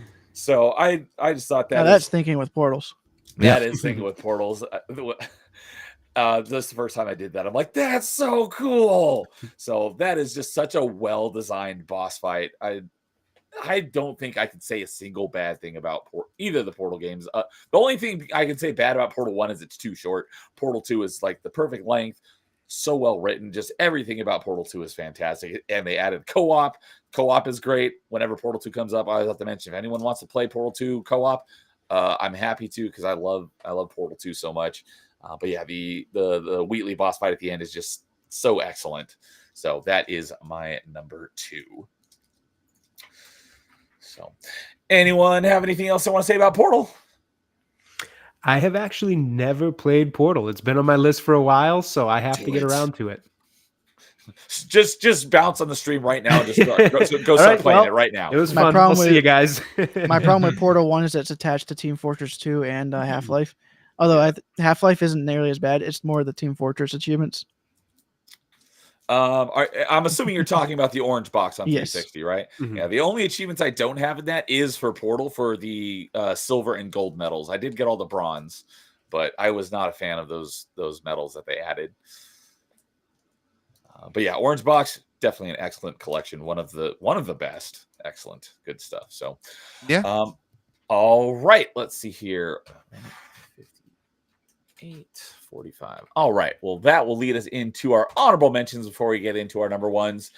Does anyone want to jump in with their honorable mentions and go first? I guess I can go first. All right. I'm going to go first. Honorable mention will be Bowser from Yoshi's Island. Because just seeing that big hunking dinosaur start coming from you from the background, and you're just tossing eggs at him, hoping he won't just trample right over you, was really cool for the Super Nintendo era. I never played that one, but I have seen that boss fight before. Yeah, it's just a really cool aesthetic that they did for the fight, and it was Very good. unique. And it just wasn't something you would think that could be done on the Super Nintendo. The game does a lot that you don't think a Super Nintendo can do, especially. Well, that looking back does at have it now. the Super FX chip, so Mm. some people don't think it does, but it actually does have a chip on it. And then another honorable mention will be Sephiroth from Kingdom Hearts. I prefer the fight from 2 over the first one. I saw that in a list while I was doing some research today. And I've always beaten those games on Proud mode, so I've beaten Sephiroth in both games on Proud. So, Is that the hardest difficulty? yes? I've heard that those games are difficult. They can some be of the boss difficult if you fights. play on Proud mode. If you cheap and hunt them, though, you don't have to do the 100% run on the Proud mode. You can do it on easier difficulty. Did my AC get picked up by the mic? Nope. I just Yeah, no, I just saw you your head jump for a moment Oh. whenever it turned on. No, Just it was perfect timing. My page refreshed, so I was looking over at it. It just must have coincidentally. It just happened to been be at the same perfect time. timing. Yep. This will be my Final Fantasy boss, and it's a really interesting one because it's not like any well-known one, but it's one of the optional bosses in Final Fantasy X-2. It is Chaac. It's a basilisk that the best way to fight it is to have 3 thieves and to oversoul it, because for some reason whenever you oversoul it means that you've killed 10 enemies of the same type before you went into the fight, and the souls of those enemies come and overcharge it. But for some reason whenever you oversoul Chaac, it actually gets it gets staggered much more easily. So the entire the entire process of beating Chaac is to take 3 thieves and to time their attacks just right so that you just keep it in stun lock the entire time. And that's a unique idea for a JRPG. You don't really think of stun locking in JRPGs. Given that I know almost nothing about Final Fantasy, that sounds almost like cheating. But Or it's There's Towing the other line Final a little Fantasy bit. games where you could cheat a little bit more. So yeah, it's a mechanic that's been in the game that you use throughout the entire game that you never really think about, because it just every now and then you hit an enemy and it just gets into stun, and so it prevents the enemy from attacking for a moment because of the way the ATB system works in Final Fantasy X-2. Okay. But if you time out the thieves' attacks because they attack twice, you can keep it in stun lock throughout the entire fight. Nice. It's just an interesting quirk for that fight. But I mean, like, there's plenty of great bosses in Final Fantasy, but they're usually for story reasons, not usually as much for the combat. And if it is a good boss fight, it's usually an optional that has like very little story attached to them, like the Ruby and Emerald weapons in Final Fantasy VII. I had a feeling that those were going to be mentioned at some point during this stream. But like I said, they're like a lot of super bosses don't usually have a tie to the story as much, so you kind of just feel like they're there. And my last honorable mention, I have never actually beaten this boss because I never actually got this far in the game, but I just know about him, and it's just how easy he is to beat, and it's from Earthworm Jim, Bob the Goldfish. Bob the Goldfish. Could you just walk up to him and knock over his fishbowl? And that's it. That's funny. Boss fight's done. I've seen that on a list of like joke boss fights. It's just how memorable that boss fight is. It's like you just walk up to him and knock over the fishbowl, and he's done. He's just flopping on the ground. That's pretty good. But I know the level to get to him is pretty hard. So So we'll reward you with a not real boss fight. yeah. So at the very least, the one I haven't actually beaten is the one that's not technically a real boss fight. Okay, that makes sense. But I just thought I'd put it as an honorable mention for funny. Good stuff. I got something similar. So, all right. Let's see here. I'll go. Alrighty, perfect. So my honorable mentions, I'll keep them very quick. Darth Malak from Knights of the Old Republic, especially if you play on the light side, because that one could be a little bit of a drag, especially with how the RNG for it works. But if you play as a dark side guy, it's a cakewalk. Just a little tip there. I've only done it on light side, and I remember Malik being a real pain. Yeah, but he wasn't as bad as some.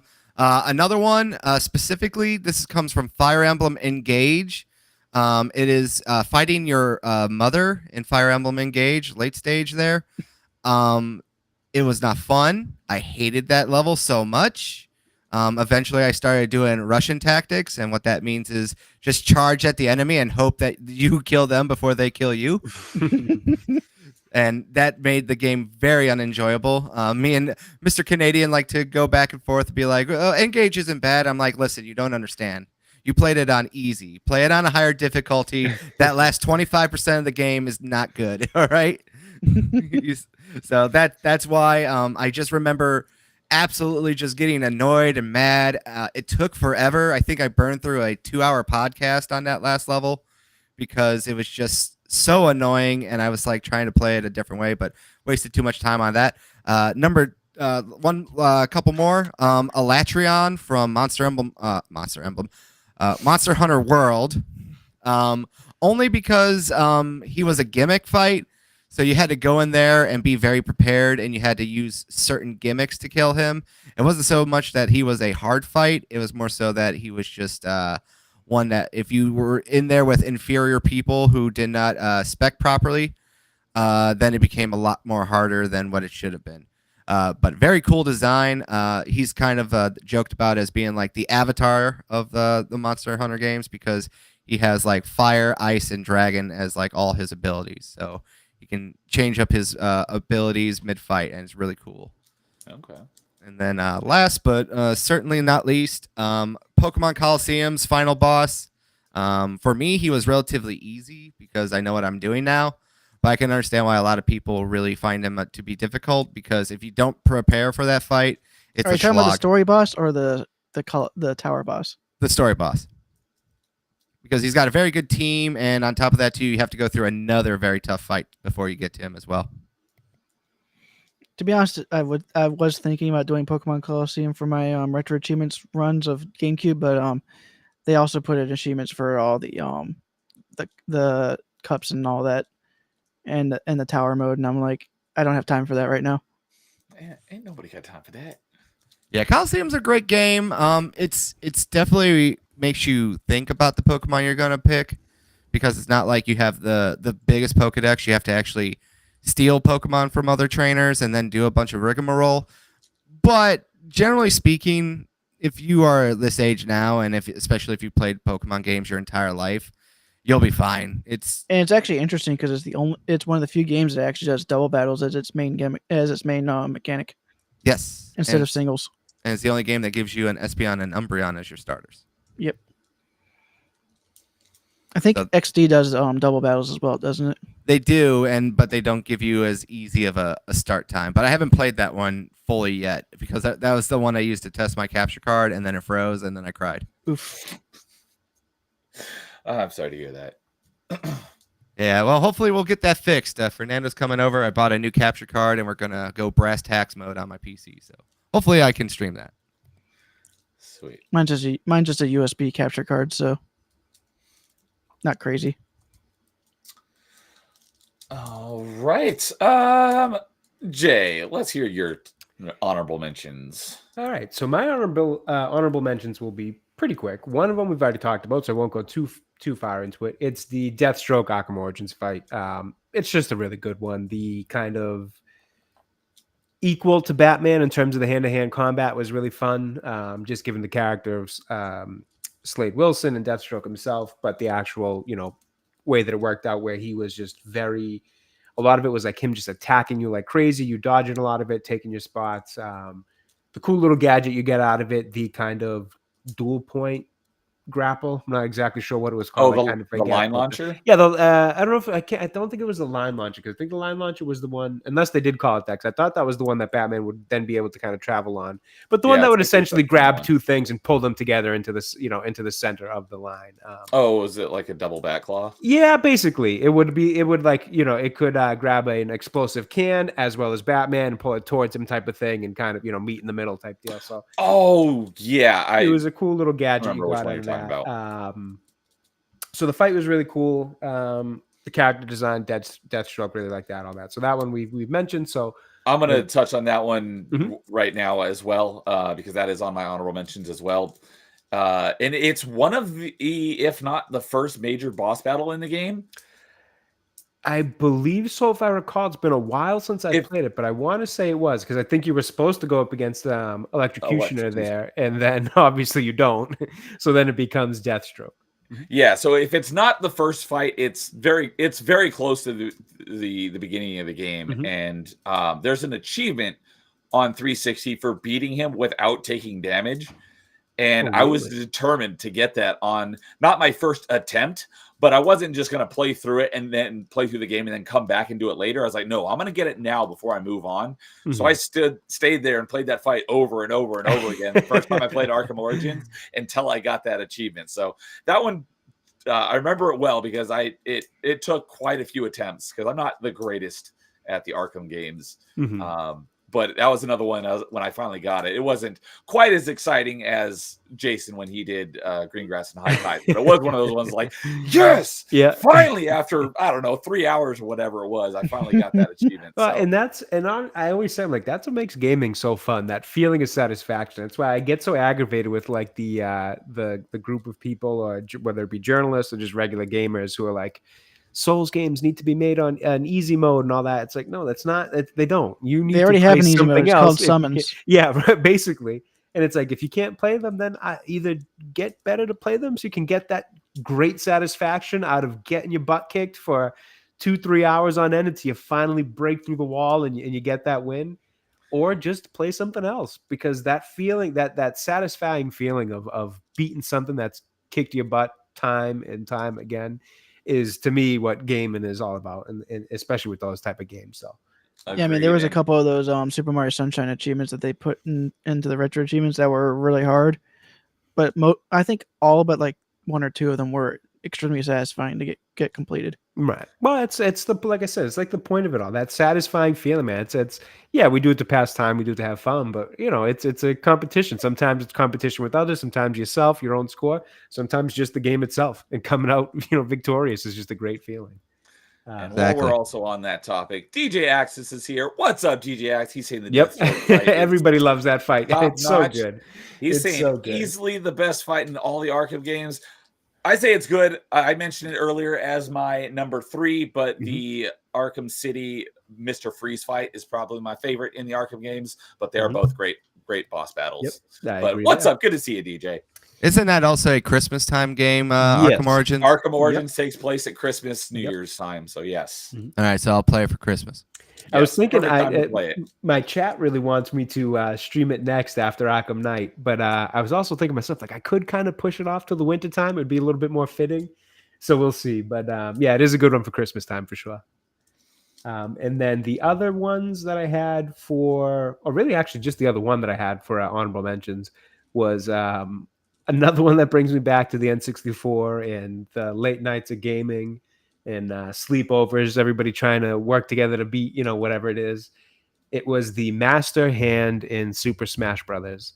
That thing kicked my butt, my brother's butt, my cousin's butt. It beat all of us time and time again until we finally broke through and beat it. I'd love to go back and try to fight it now to see if it would be a little bit easier and all that, because I haven't played that game as an adult in some time.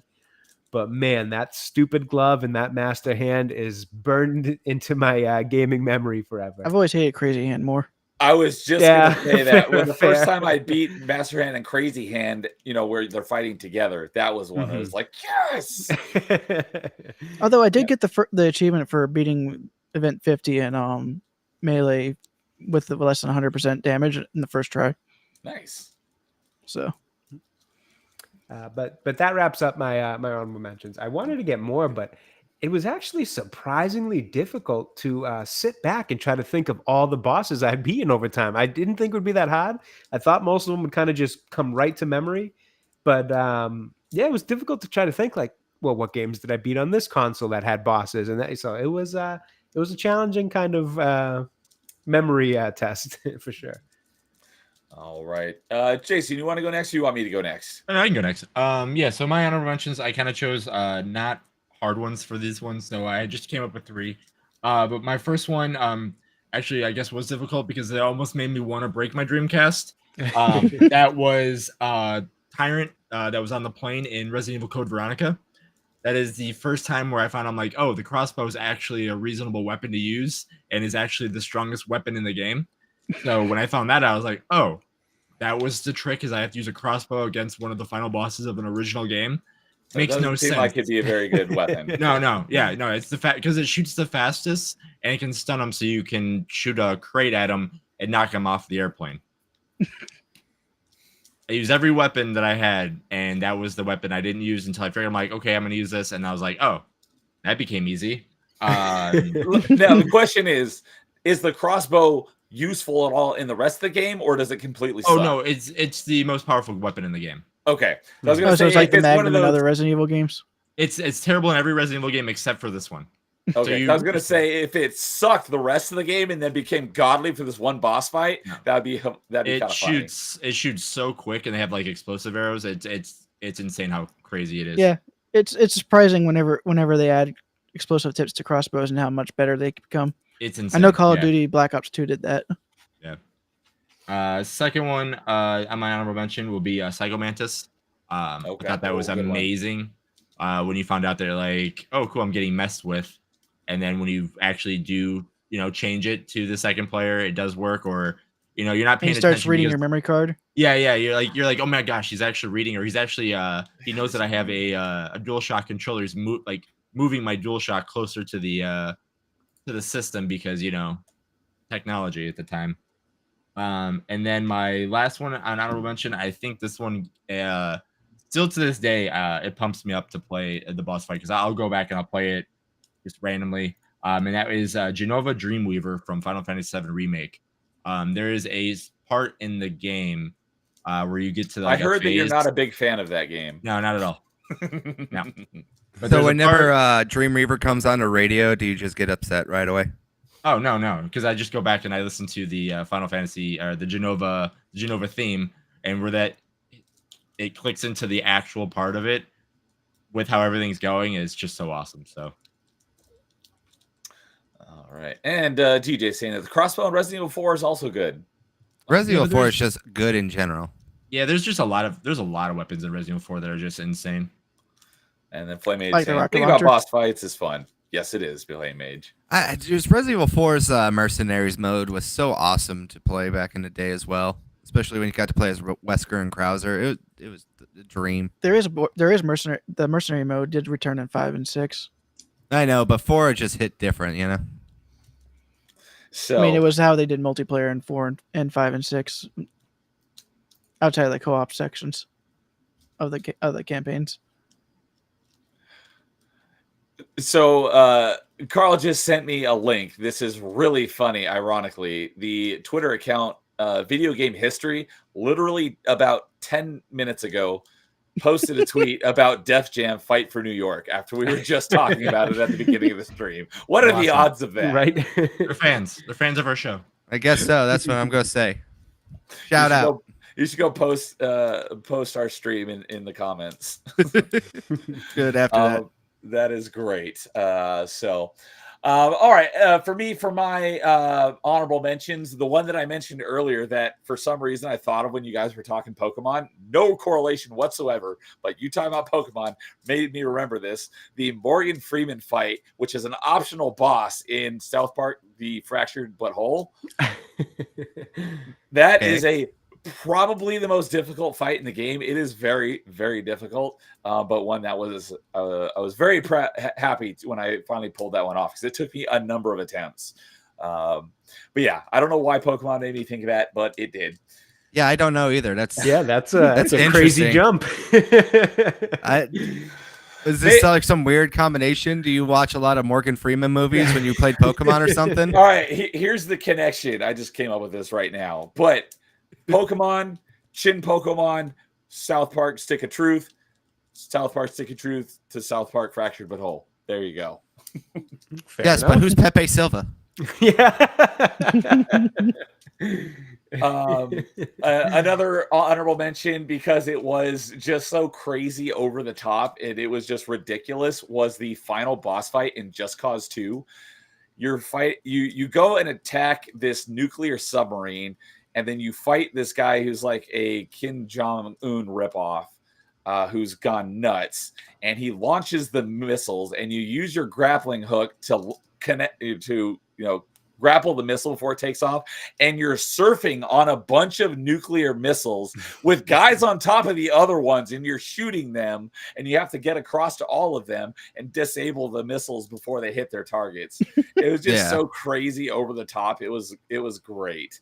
Surfing on missiles and shooting guys who are on top of other missiles. So, Neo, future top 5, you need to have like the top 5 weirdest bosses of all time as a follow-up to this one. That's a great one. Because you're talking about this missile one, it just made me think of all these weird ones that are just coming into my head now. Because after you said Morgan Freeman and Kim Jong-un ripoff, I'm like, oh, I know a bunch of funny boss fights we could have. Perfect. I put it on the list. So Bob the Goldfish also fits that. Yeah, that would fit. So another one that's just, I guess this could fit that one, is that topic you just gave as well. The first thing I thought of was the final boss fight in Bayonetta, because you're fighting basically like a god that's like the size of a planet. But one-upping that is the game Azura's Wrath. Oh, yeah. The first boss. Awesome. The first boss in the game, Wyzen, he's a little bit bigger than you. His second phase, he's about the size of a skyscraper. His third phase, he's the size of planet Earth. But the final actual boss of the game, which is, I rant on this a lot, because Capcom sold the end of the game as DLC. They cut it off on a cliffhanger and sold the end of the game as a DLC, which should have been part of the base game. The final boss of the game, I think, is called the Creator, and he throws entire galaxies at you. He's so big, and it was just so ridiculously nuts, over the top. Biggest, when it comes to like boss sizes, literally the biggest boss I think in all of video games, because he's so big that he holds galaxies and throws them at you. So like crazy. shurikens or something. Yeah, not quite, but as projectiles, yes. So you have to dodge Asura's Wrath needs galaxies. to be. I wish Capcom would do more with Asura's Wrath, or just the character in general. Yeah. So then in Destiny, I have to shout out Crota, which was the boss of the second raid which was the boss of the first DLC, and that's because that was the boss that dropped the Galahorn for me, which was the God Gun back then. If you didn't have Galahorn, many people would be like, "No, you can't come in our raid group," because it was so overpowered. I think I got Galahorn from the Vault of Glass, so Okay. I got lucky there. Yes. And then Crota's dad, literally in lore, Crota's dad was Oryx, which was the boss of the Taken King DLC, because I remember doing that boss fight. 6 people all have it's basically like an MMO where everybody has their role and everybody has to pull it off perfectly in order to beat the boss. I remember this was like right when it came out, and doing this we were probably at it for like 4 or 5 hours until we pulled it off without anyone screwing up and finally beating it, where it was one of those group where everyone is super stoked because we finally pulled it off. That was a great feeling. I have a better feeling for the Vault of Glass, since I ended up getting the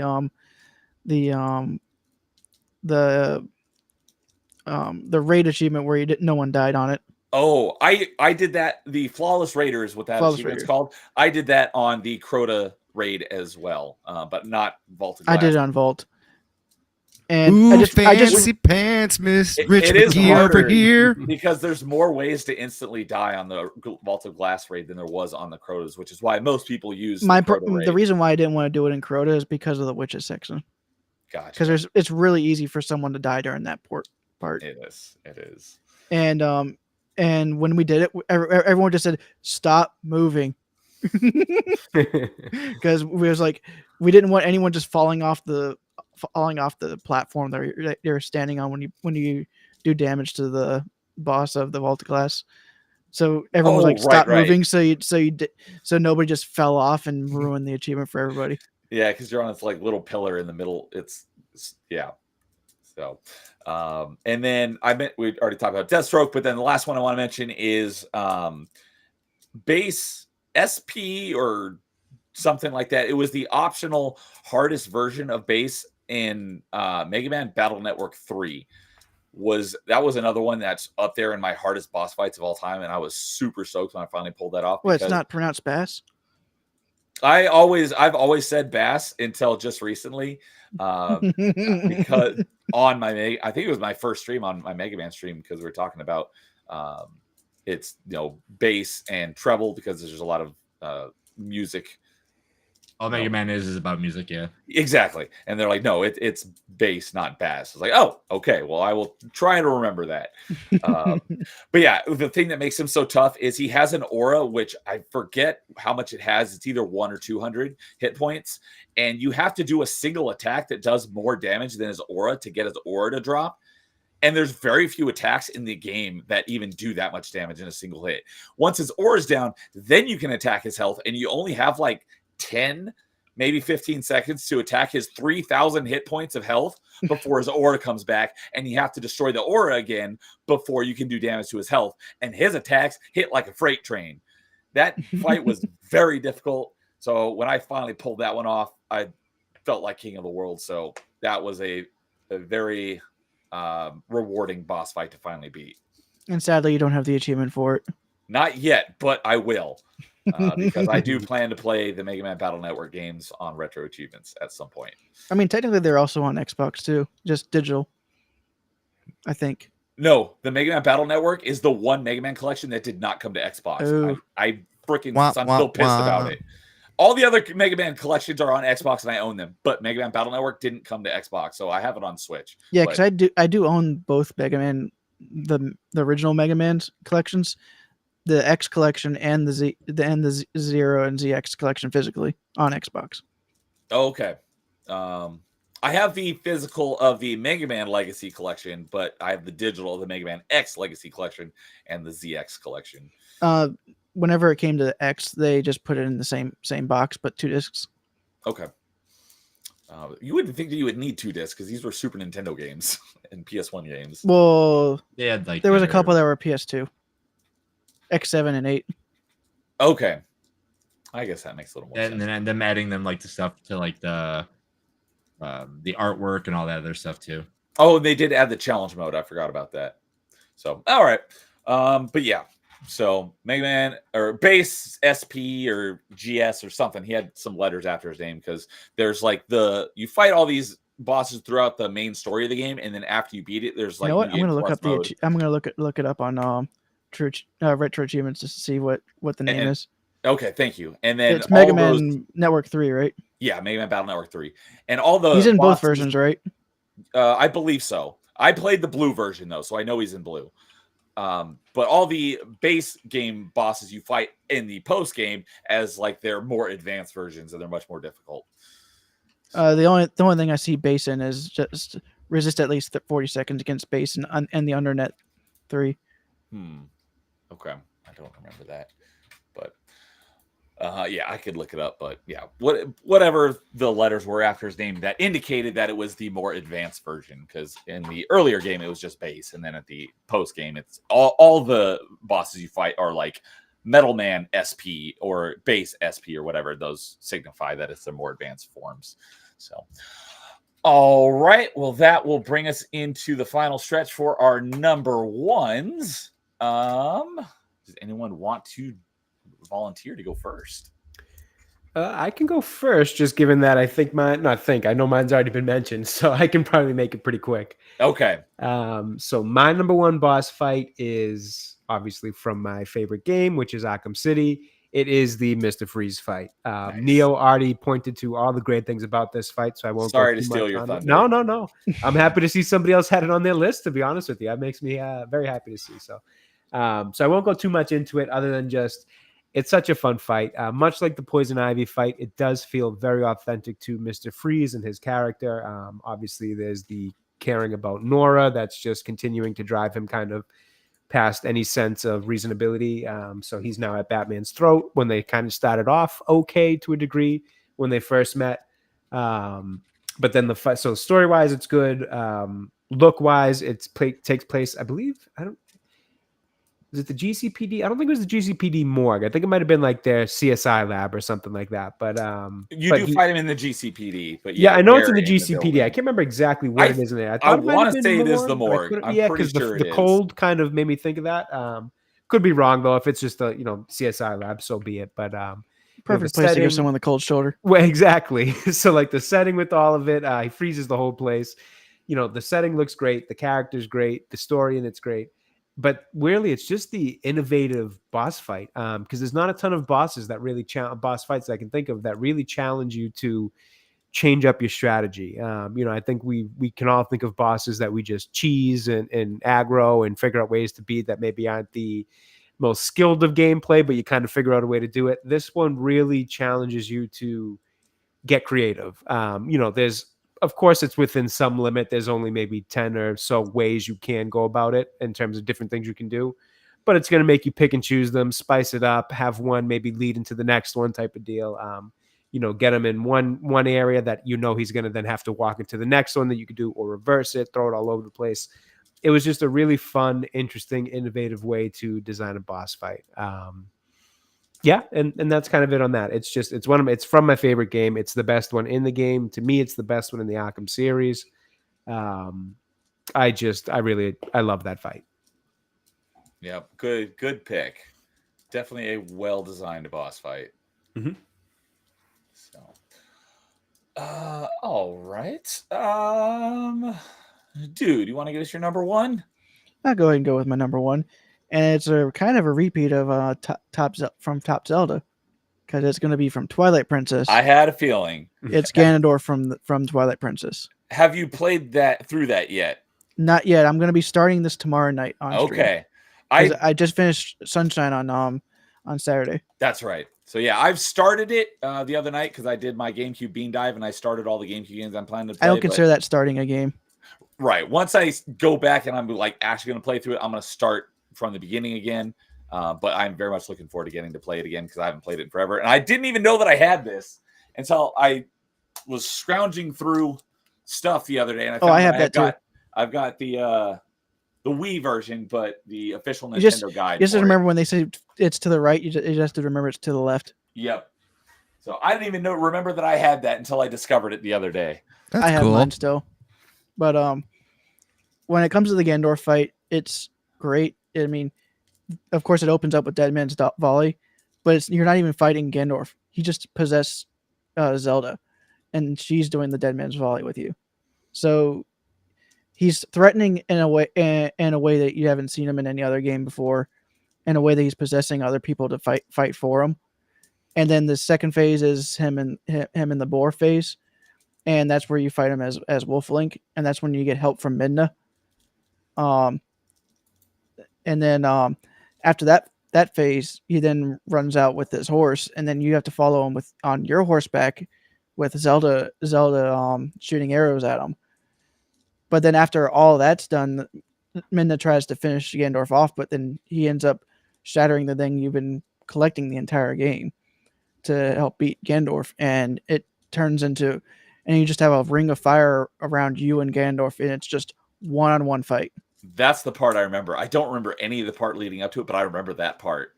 Yeah, and there is a fun fact you can do with Ganondorf in that fight, and that's pull out the fishing rod, and it'll actually distract him. I've heard about that. But it's one of the best. It's one of the best fights in all of Zelda, in my opinion, especially the one-on-one portion. Yeah, and it's the only time that Link technically beats Ganondorf in a one-on-one fight, and that's why I think this is the only time he's actually killed. Yes, because usually you're fighting some sort of crazy monstrosity version of him. Well, and also in any other game, you're also with someone else. Like in Wind Waker, you're fighting him with Zelda. So that's why I don't. And if you notice in any other Zelda you beat Ganondorf, you never see the the Triforce of Power leave him. But in Twilight Princess, you actually see it leave that power leave him when you finish the fight. And that's why I think that's the only time you actually kill Ganondorf in a Zelda game. And he even dies standing up. That's okay. Because I remember that happened at the end of Wind Waker too. Here's the thing, though. You just stuck the Master Sword in his head, and he turned to stone. Right. I think he's just sealed because you it's had like carbonite. Yeah. So I think he's not even dead in the Wind Waker storyline, because he doesn't. And it's because you had to have Zelda helping you fight him. So with that whole crazy split timeline thing that Nintendo came up with for where the games fall, I think Skyward Sword is technically the first one, and then is Twilight Princess the last one? It's the last one on the child timeline, so it's the last one. So it's like whenever that's the timeline that Link returned back to after Ocarina of Time, and that's when he went to Majora's Mask. Okay. So, and it's actually theorized that the shade that teaches you all the new moves in Twilight Princess is the Link from Majora's Mask. Oh, okay. So there's a lot of connections there, and also because Ganondorf was sealed by in that timeline, and he was sent to the Twilight Realm. It's just the fact that he stayed around for that long, and he was a menace from the shadows, and then but he's still the only Ganondorf that felt that threatening, while also being the only one that actually ends up losing to Link one-on-one. It's just a really, really good for the story, and it's a great fight. I'm very much looking forward to getting to play it again because it's been a very long time since I've played it. I'm gonna have to play through it twice because I'm gonna do a 100% run, and then I'm gonna do a 3-heart run. Oh, nice!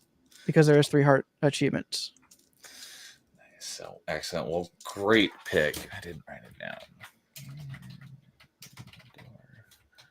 Twilight Princess. Good stuff. So, all right. That just leaves it to me and Carl. So, Jason and Carl and I still have to go. So, let's do Carl and then me and then Jason. You finish this off. Okay, so mine comes from another game that made it on my top 5 JRPG lists. This is from the Monster Hunter World Series, and I only beat this guy twice because this guy really is the true definition of an end game boss and a way to send a game out on top. This is known as Fatalis from the Monster Hunter World games. Big Bad Black Dragon, as everyone else knows him. He's kind of a goofy little guy because you kind of look at him and he kind of looks like a stereotypical dragon. He's got a very long neck. He's constantly backing out his tongue and everything else like that. But man, this guy hits like a truck. And even if you have like some of the best players in your party, he is a nightmare. See you later, Naganol. Thanks for hanging out. You have a good night. Yeah. So, because I know there are some crazy bosses in Monster Hunter. Is he like significantly larger than most of the other ones? He's not significantly larger. He's probably about like the basic size of like what a good Elder Dragon is, and Elder Dragons are kind of like the top tier monsters in those games. Okay. It's just that this guy is kind of known in the Monster Hunter lore for being the destruction of civilization. He's the Alduin of Monster Hunter, basically. And so what it is he's kind of been like looked at as like a jobber. My dogs are barking. 1 second. No worries. So basically what they a lot of Monster Hunter fans have always had kind of complaints is that Fatalis has kind of always been a little lackluster in the older games. So in this one, they kind of went all out with it. They gave him crazy super moves. They basically made like his tail like just brushing up against you take off like half your health. He is like the definition of like true end game boss fights. There's a lot of filters in this Monster Hunter game that come before him, but like this feels like the culmination of just like Capcom sat down and said, okay, we're going to send the game out in style. He was the last free title update. He was the last boss they put in. probably one of the best weapon sets that you could get in this game, and he delivers on everything. It's if you ever go online, just look up a video of this guy's boss fight. It is cinematic and just awesome to look at. There's one thing about World is that they've always found a way to make their boss fights feel like incredible, especially their later ones when they were basically hammering the point home to you, like, hey, listen, these guys, you don't mess around with them. They're going to chew you up and spit you out. And like I said before, the monster I mentioned earlier, I'm blanking. I just said his name, and I'm blanking so hard right now. Elatrion. Elatrion was the setup monster to this guy. But unlike Elatrion, there's no gimmicks at all to fight this guy. You just basically have to put your pure skill into fighting this guy. You have to basically come in there, try to figure out his weaknesses as best as you can. And once you hit certain checks, you basically just have to survive the checks. He is basically, like a lot of people would say, like as an MMO fight, but like probably the toughest one I can think of that I've ever faced, because I've only beaten him twice. He's just that tough for me to beat, and I couldn't solo this guy at all. That was just gonna be my next question, because I know that's a popular like group game. So you have not been able to beat him solo? You've had to do it in a group?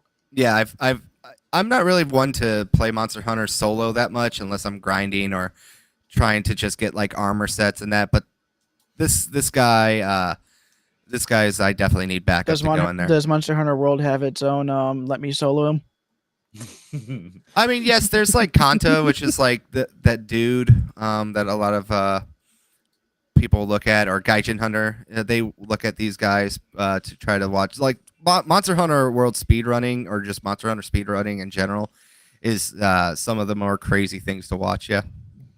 I was talking about more like you could actually go ask someone to help you out, like the guy who beats Melina in Elden Ring for people.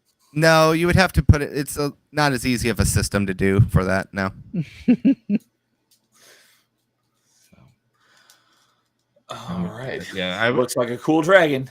Yeah. No, it's hard to pick what Monster Hunter enemy is just the best, because they're just such great designs, and all of them are great. I'd have to first play a Monster Hunter game though.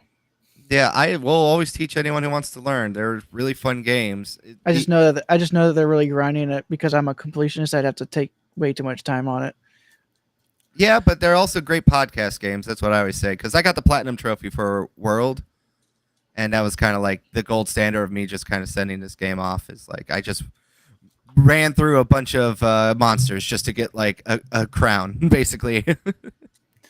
Yeah, there was an announcement for the next Monster Hunter at Gamescom today, and so I tagged Carl, and he's like, "Yeah, I'm happy to play with you if you ever want to." And I went and looked it up, and both Monster Hunter Rise and Monster Hunter World are both like 1,000-hour completions. I'm like, I think I'm good. I'll be your Huckleberry. It won't be as long at that point. Even Warframe's not that long. I think you could do Warframe in like 100 to 200 hours. So the whole reason why it's forever is that there are specifically 2 achievements tied to this thing called the crown system. And in order to get the crown system, it's all RNG based. So you have to get both silver and gold crowns of the largest and smallest monsters you've ever defeated. Oh, that's lame. And because of that, you basically have to spend like sometimes they made quests to make it easier to get crowns. But when it comes to the Elder Dragons, like you have to actually kill the Elder Dragons in a legit way. And even though they've kind of remedied these a little bit, it still takes forever. So, but it does look like a fun game. Definitely fun to play in group. But my guess, just on what little bit I've seen about it, it's probably in that same category for me as Borderlands, where it's fun in a group but boring solo. It all depends. Like I said, it depends on just how you play. Either if you kind of like are me and you had like friends who just told you to buy it and they helped you for like 5 minutes and then said, all right, good luck, have fun. Yeah, And then, like, so because I play as a gunner, I didn't know that you could buy ammo. They didn't tell me where to go to buy ammo. So every time we were in between hunts, I would have to go into wild and scavenge to make bullets. To craft it. Yeah. And then they were like, one day they were just like, you know you could buy ammo, right? I'm like, wait, what? What? Game changer. Yes, and then the collective laughter at me, and I'm like, well, why did you guys tell me this thing? I have no idea what I'm doing. You played this forever. I'm just new here. I mean, if any of you actually want to play Warframe, I'll be your. I wouldn't mind being your high Huckleberry. rank. Yeah, Huckleberry. But luckily, Warframe is not too complicated when it comes to the gameplay.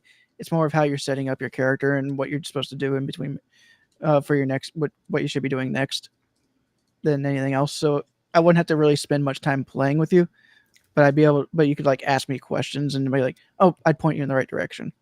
See, the hardest part about Monster Hunter, which I think is like the thing when I try to explain this to Fernando, is I can't teach you how to be good with a weapon. You kind of have to pick a weapon and just kind of see if it fits you, because there's, I think, 13 weapons. I feel like I'd go with a hammer since I always use great sword in Souls games. Yeah, hammers are great. They also have great swords in Monster Hunter. They also have the weeb stick, which which is the long sword, but they do the cool anime sheath and then do the dash attack. So you see a lot of weebs that like to always play with those. You got the autism blades, or the dual blades, as I like to call them. Autism blades. Well, the only reason why that is because they have this thing called the Demon Dance, and it gives you a bunch of power bonus. But if you're bad with them and you miss the monster, then it looks like your guy's just doing a dance for no reason right in front of this monster. It just looks like he's having like a autistic freak out or something like that. That's No, funny. I'll just be the guy that comes in for like one hit and just smack him for big damage. Yeah, like I said, I'm not the best Monster Hunter player, but now that I've become a seasoned vet, it's just like, I too remember those days of not knowing what I was doing. I mean, forgot- I'm you pretty forgot sure to mention the best weapon. my Souls skills would probably transfer over a bit. Oh yeah, they definitely would. And what's the best weapon, Jason? Is it the hunting horn? There you go. Yeah, toot. So just like Dude was saying, Shock said earlier when we were talking about Elden Ring, he hates upgrading health. He always makes glass cannons. Oh, I like making the guy who does big damage, but can also take the big damage. Yeah, when it comes down to it, when you get into the Monster Hunter weeds, it's always fun to do like mix sets where you just take different parts of armors to try to find best bonuses and spec in things with gems and stuff. It becomes very fun. Like I said, I'm not really good at Dark Souls like games with managing your stamina and all that stuff, but something about Monster Hunter just really clicked with me more than I thought it ever would. Maybe you should try using Great Sword in Dark Souls. Might actually help you out. No, I think it's because they don't have guns in Dark Souls. That's also why. Well, they do have arrows, but they're not considered great. Yeah. No, I like ironically enough, all my mains are gun based, including my lance. Although in the very first Dark Souls, there is actually one boss that it's actually better to beat him using the bow and arrow from a cliff up high, so they can't hit you. Cheese the boss. No problem, man.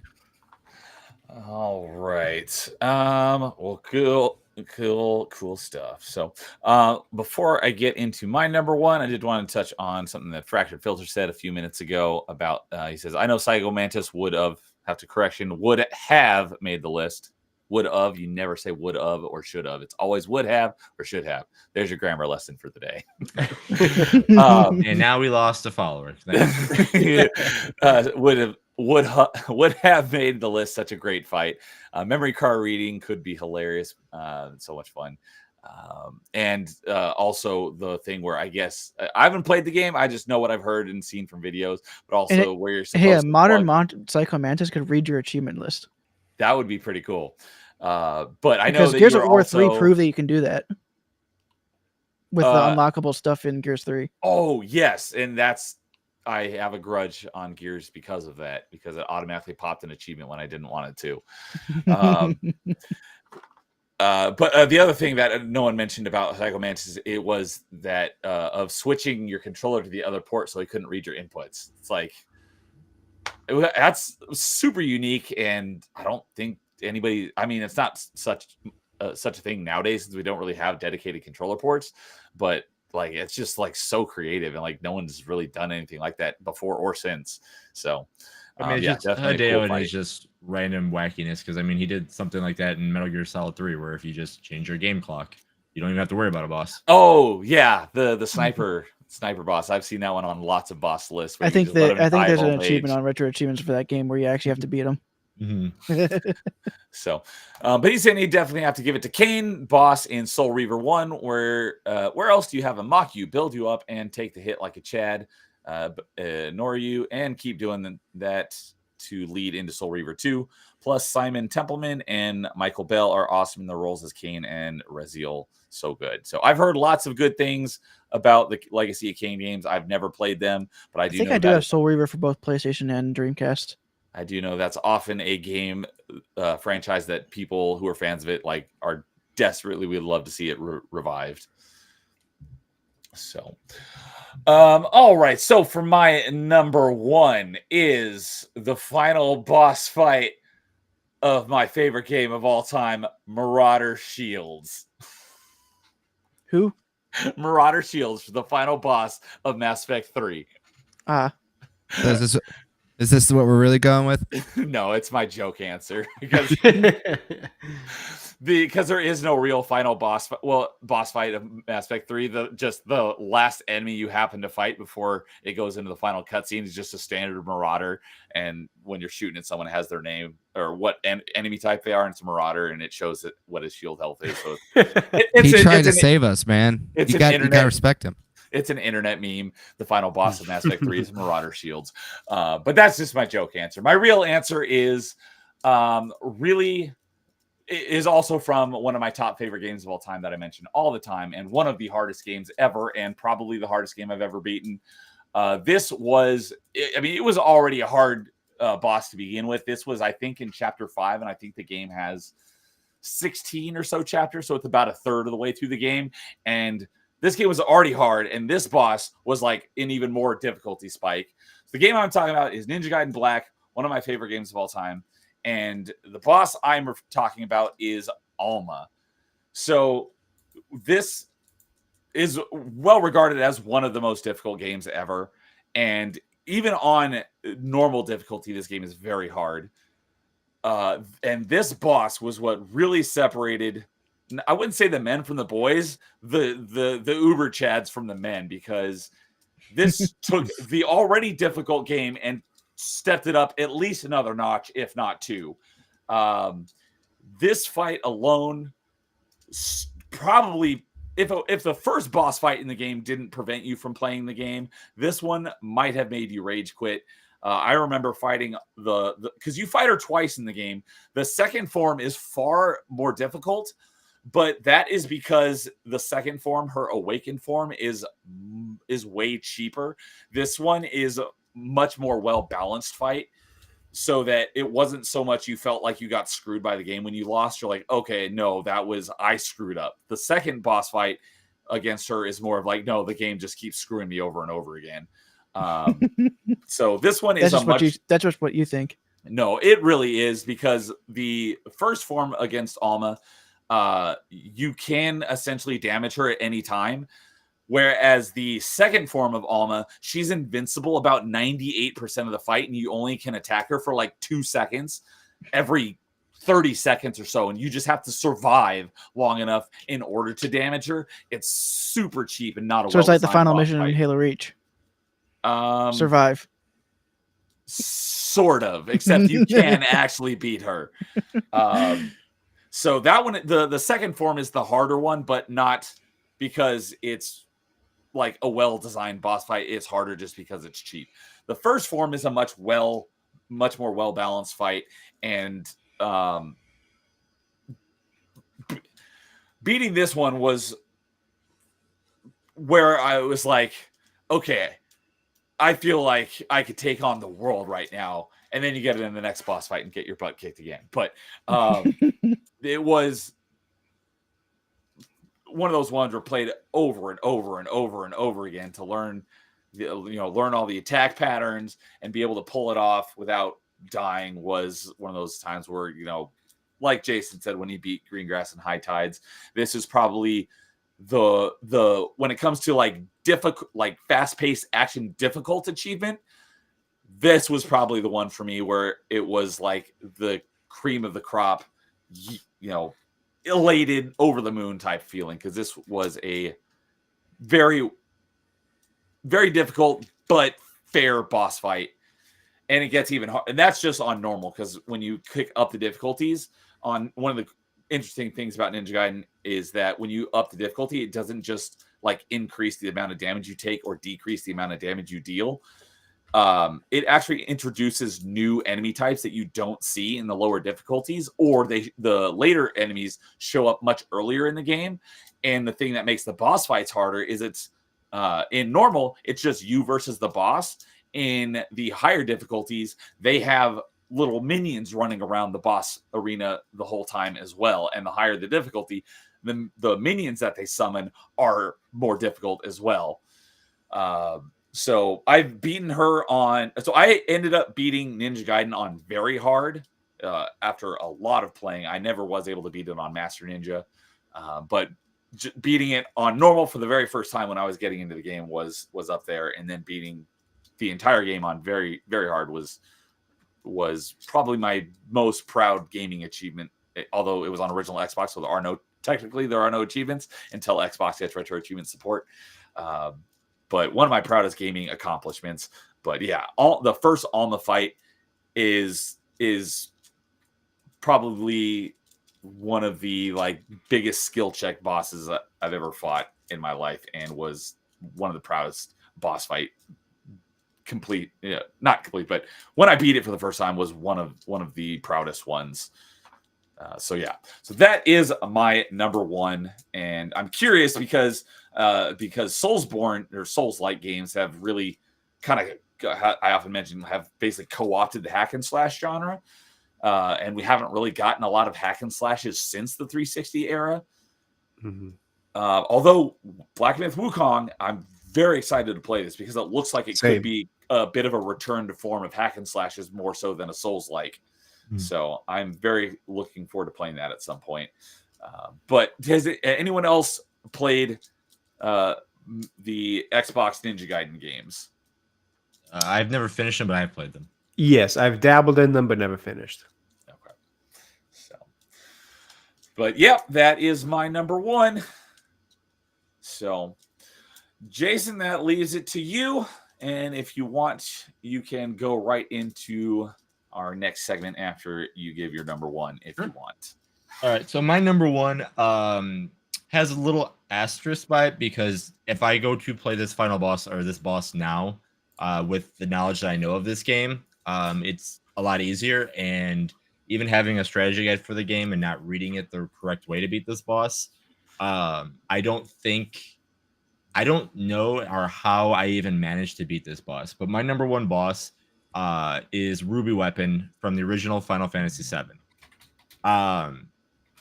I have zero idea how I beat him when I did this, because when you're supposed to face this boss at the end of the game, or whenever you choose to fight him, it's an optional one, right? It's an optional one, yeah.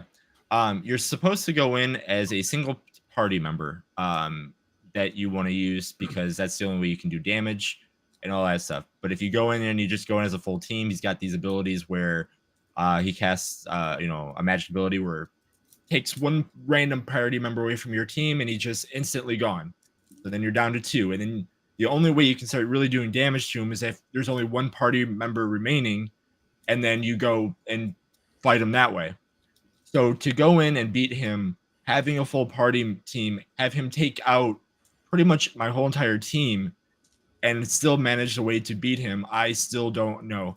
Granted, now that I know all this stuff, and then using some of the abilities like Hades to turn off the Ultima, because anytime you would cast anything strong against him, like any summons, he casts one of the strongest magic abilities in the game to just destroy your health. To know that I did this without that way is to me is absolutely crazy. Thank you to enemy skill. I mean, the ways that I remember how I did this, it's absolutely insane. It took me forever. Because again, I would go in there and be like, cool, he took away the party member that I needed. Then I would just, kind of learn from there. But now go and be like, oh, I should have just stood outside, attacked two of my team members, then revived them, or just, use Phoenix right away. There's so many random things that now, as playing the game that I do now and know how to break the materia system, is absolutely insane how I did that before. And that's also the same time where I beat Emerald Weapon without underwater materia. And what that is, it's another weapon that's super strong. And you have 20 minutes to beat them if you don't have this materia equipped. But if you do, then you can take as long as you want. But to pretty much beat this guy in under 20 minutes, to me, I still don't know how I did that either. You did it another 20-minute time limit? Yeah, I did. That's impressive. I don't. Yeah. I've seen this on lists of like some of the toughest bosses ever, and that Just get Knights of the Round for Emerald. Well, for that one, yeah, but then you have to make sure you get rid of the lasers and stuff like that. But yeah, there's so many random things. But yeah, like Knights Around doesn't work on Ruby unless you're because Ruby will actually respond to Knights of the Round. Yeah, and that's where Hades comes involved, because if you cast Hades, then it doesn't do anything. Yeah, I remember hearing that you got a time limit unless you have a specific item equipped, and you may not know that. And the fact that you did it without that is even more impressive. That's like both fights. I took the hardest bosses in those games, and I made it even harder, and managed to beat them. And you're not even sure how you did it. I mean, I know a lot of, like I said, I can go through the stuff that, like, when I look at it, I'm like, okay, I know I use that. I mean, I know I got hit a lot and healed a lot, so I could use a lot of limit breaks. But I'm sitting there, I'm like, I've made this way too difficult. I just had the right characters at the right time to do stuff. Jason's a real gamer. That's what we're hearing. Lucky is what I'm saying. I mean, personally, I think the Dark Aeons from 10 are more memorable than the weapons from that's where you're 7. wrong.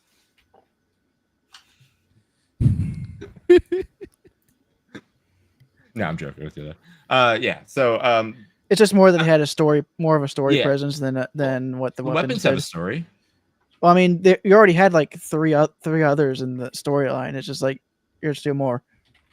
Yeah, the stronger ones. You got the one there, and then you got the 2 bigger ones that are supposed to be like the emergency if things go even worse. So, I mean, they all have their places. Because you already had Ultima, Diamond, and I think there was one other. I think Sapphire was the one that wasn't fought. Oh, the one that got shot in the face? Yeah. Ruby, Sapphire, Emerald. What are we talking? Pokemon here? Pokemon or Final Fantasy? Well, Final Fantasy did it first. Simpsons did it. All right. So, all right. Well, that wraps up our top 5 boss battles, but we're not quite done yet. Yes, so we have a tie at the last spot with Alma, Fatalis, and Ruby Weapon. Number 3, because I'm lumping them in together, we have Ridley from the Metroid Prime. Then we have Ganondorf at number 2, and then Mr. Freeze taking off the top spot for our top 5 boss fights. That's awesome. Sweet. All right. Well, Well, I'll take a number 2. excellent. Well, good stuff. That was fun as always chatting with you guys. We didn't have much ranking overlap when it boss came to fights. franchises, though. Yeah. Mm-mm. Did not. I'm actually surprised about that. Good point. Maybe in future episodes we'll get some more overlap. Maybe. So, all right. Well, we'll go ahead and wrap it up here and give everyone a chance to plug their stuff. Jay, you got anything going on you want to mention? Yeah. So currently I am actually, and I will be finishing it up right after this, is working on a video for The Acolyte having been canceled. So I'm working on that. I am. Oh, hey, the show I watched through another YouTuber. Yeah, that's the best way to have watched it, to be honest. So I'm working on that. I'm going to be actually headed away on vacation in about 24 hours. So the next week or so will be a little bit light in terms of content on my channel. In the next about 12 hours, I'm going to try to crank out as many shorts and things as I can to have some scheduled releases as I'm gone. But so the next week will be a little bit quiet for me. But after that, I think actually then I just kind of resume my normal schedule of videos. I do a Wednesday podcast with Tomby over on his channel, and a few of the other guys, Smoo, Stasis Geek, quite a few other guys that do that. On weekends, I have a film club podcast that I actually do over on Stasis Geek's channel as well. Meet myself, him, and Sandy Q. And then I believe actually in September, a little less than a month, I'm due to appear on Carl's podcast. So we got that to look forward to. I want to say that was the 14th, Carl, if I got that right. In my schedule, let me something like that. Let me just double check with you so I can give you the correct answer. The correct answer is yes. It is the 14th. Perfect. So on the 14th, you can catch me over there. Sweet. All right. Carl, what do you got going on? Tomorrow night, I will be back again with Smash JT as we sit down and do Nice. a nice little interview there. I kind of posted that a little bit earlier in the thing because my wife did finish the thumbnails when that happened, so I had to do a little shilling there, but I'll shill here right now too. Yeah, awesome. I look forward to hearing that.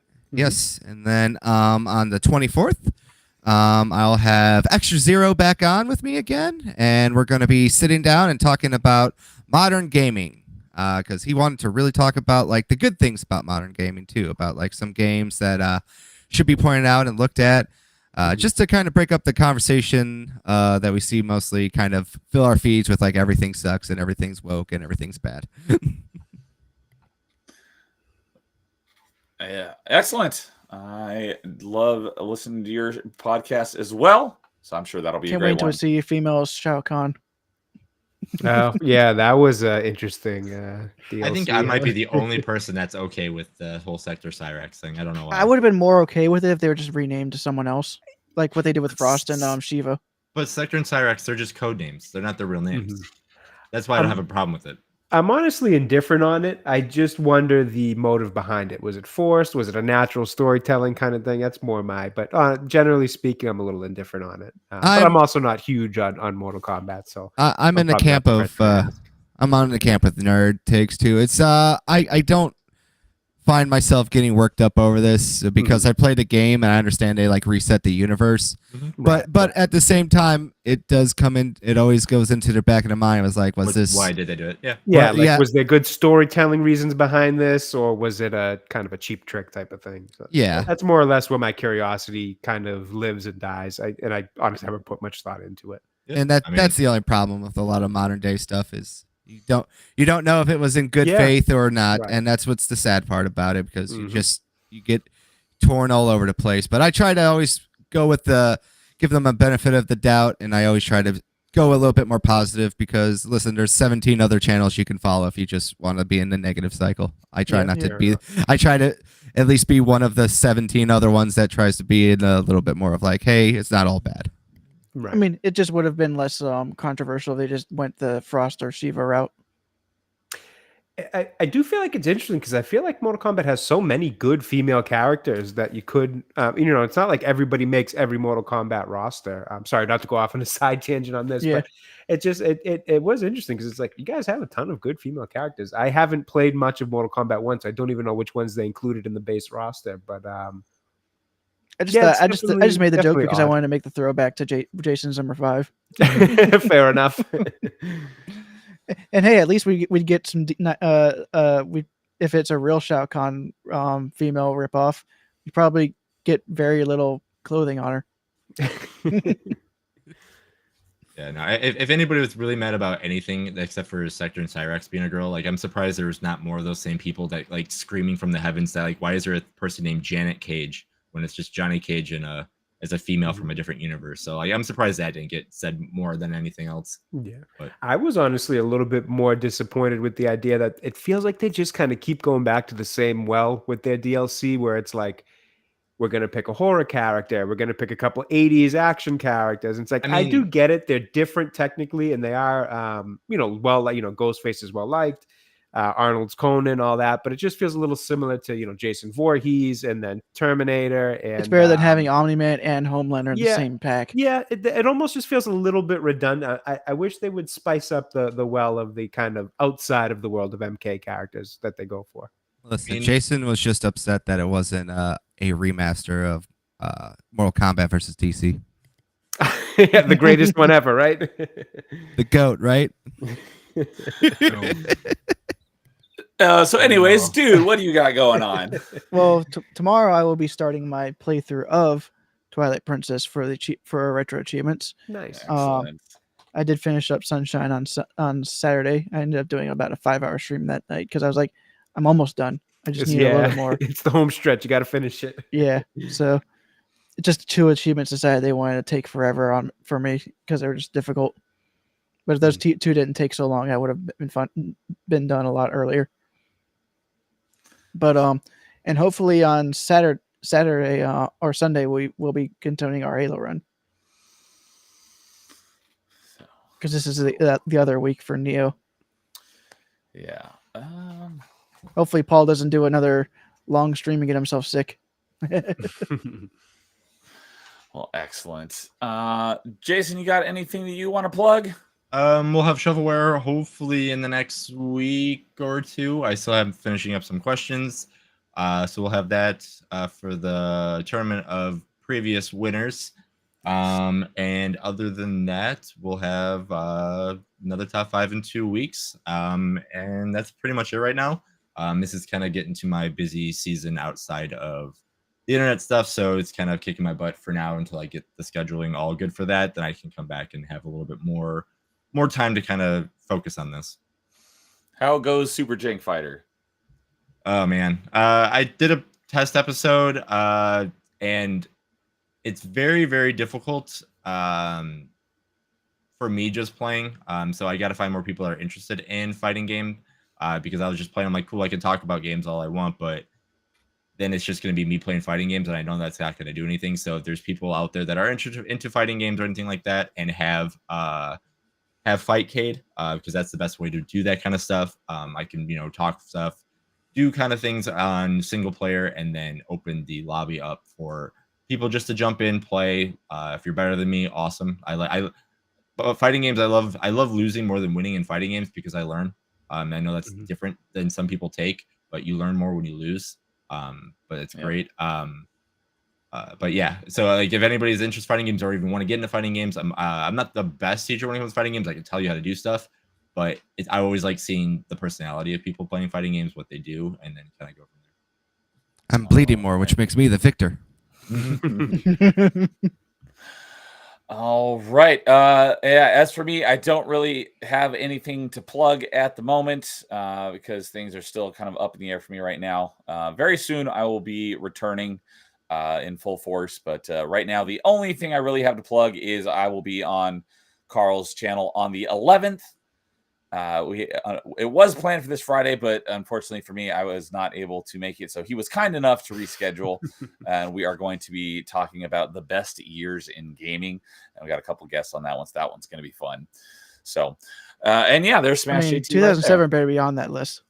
No, we'll have to tune in to find out. Yes, that's Nice what we tease, call nice tease. foreshadowing in the business. That's a big league tease right there.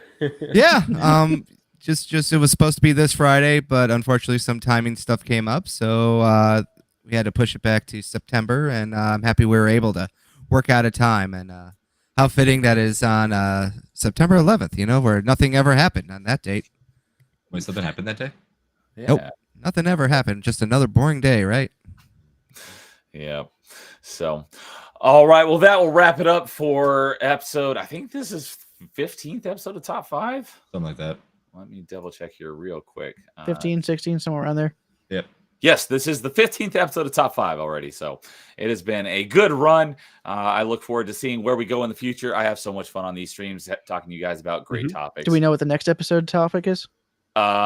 We have not discussed that yet. We do not yet. We can. Yeah, you got time to figure it out. The top 5 food-based video games. Let's go. Overcooked. I was just gonna say that. That's a good one. Well, you're both wrong. It's Cooking Mama. I'll see myself out. Out to Lunch, a very obscure Super Nintendo platformer that I had that I don't know if anyone else knows even exists. Yoshi's Cookie can be on the list.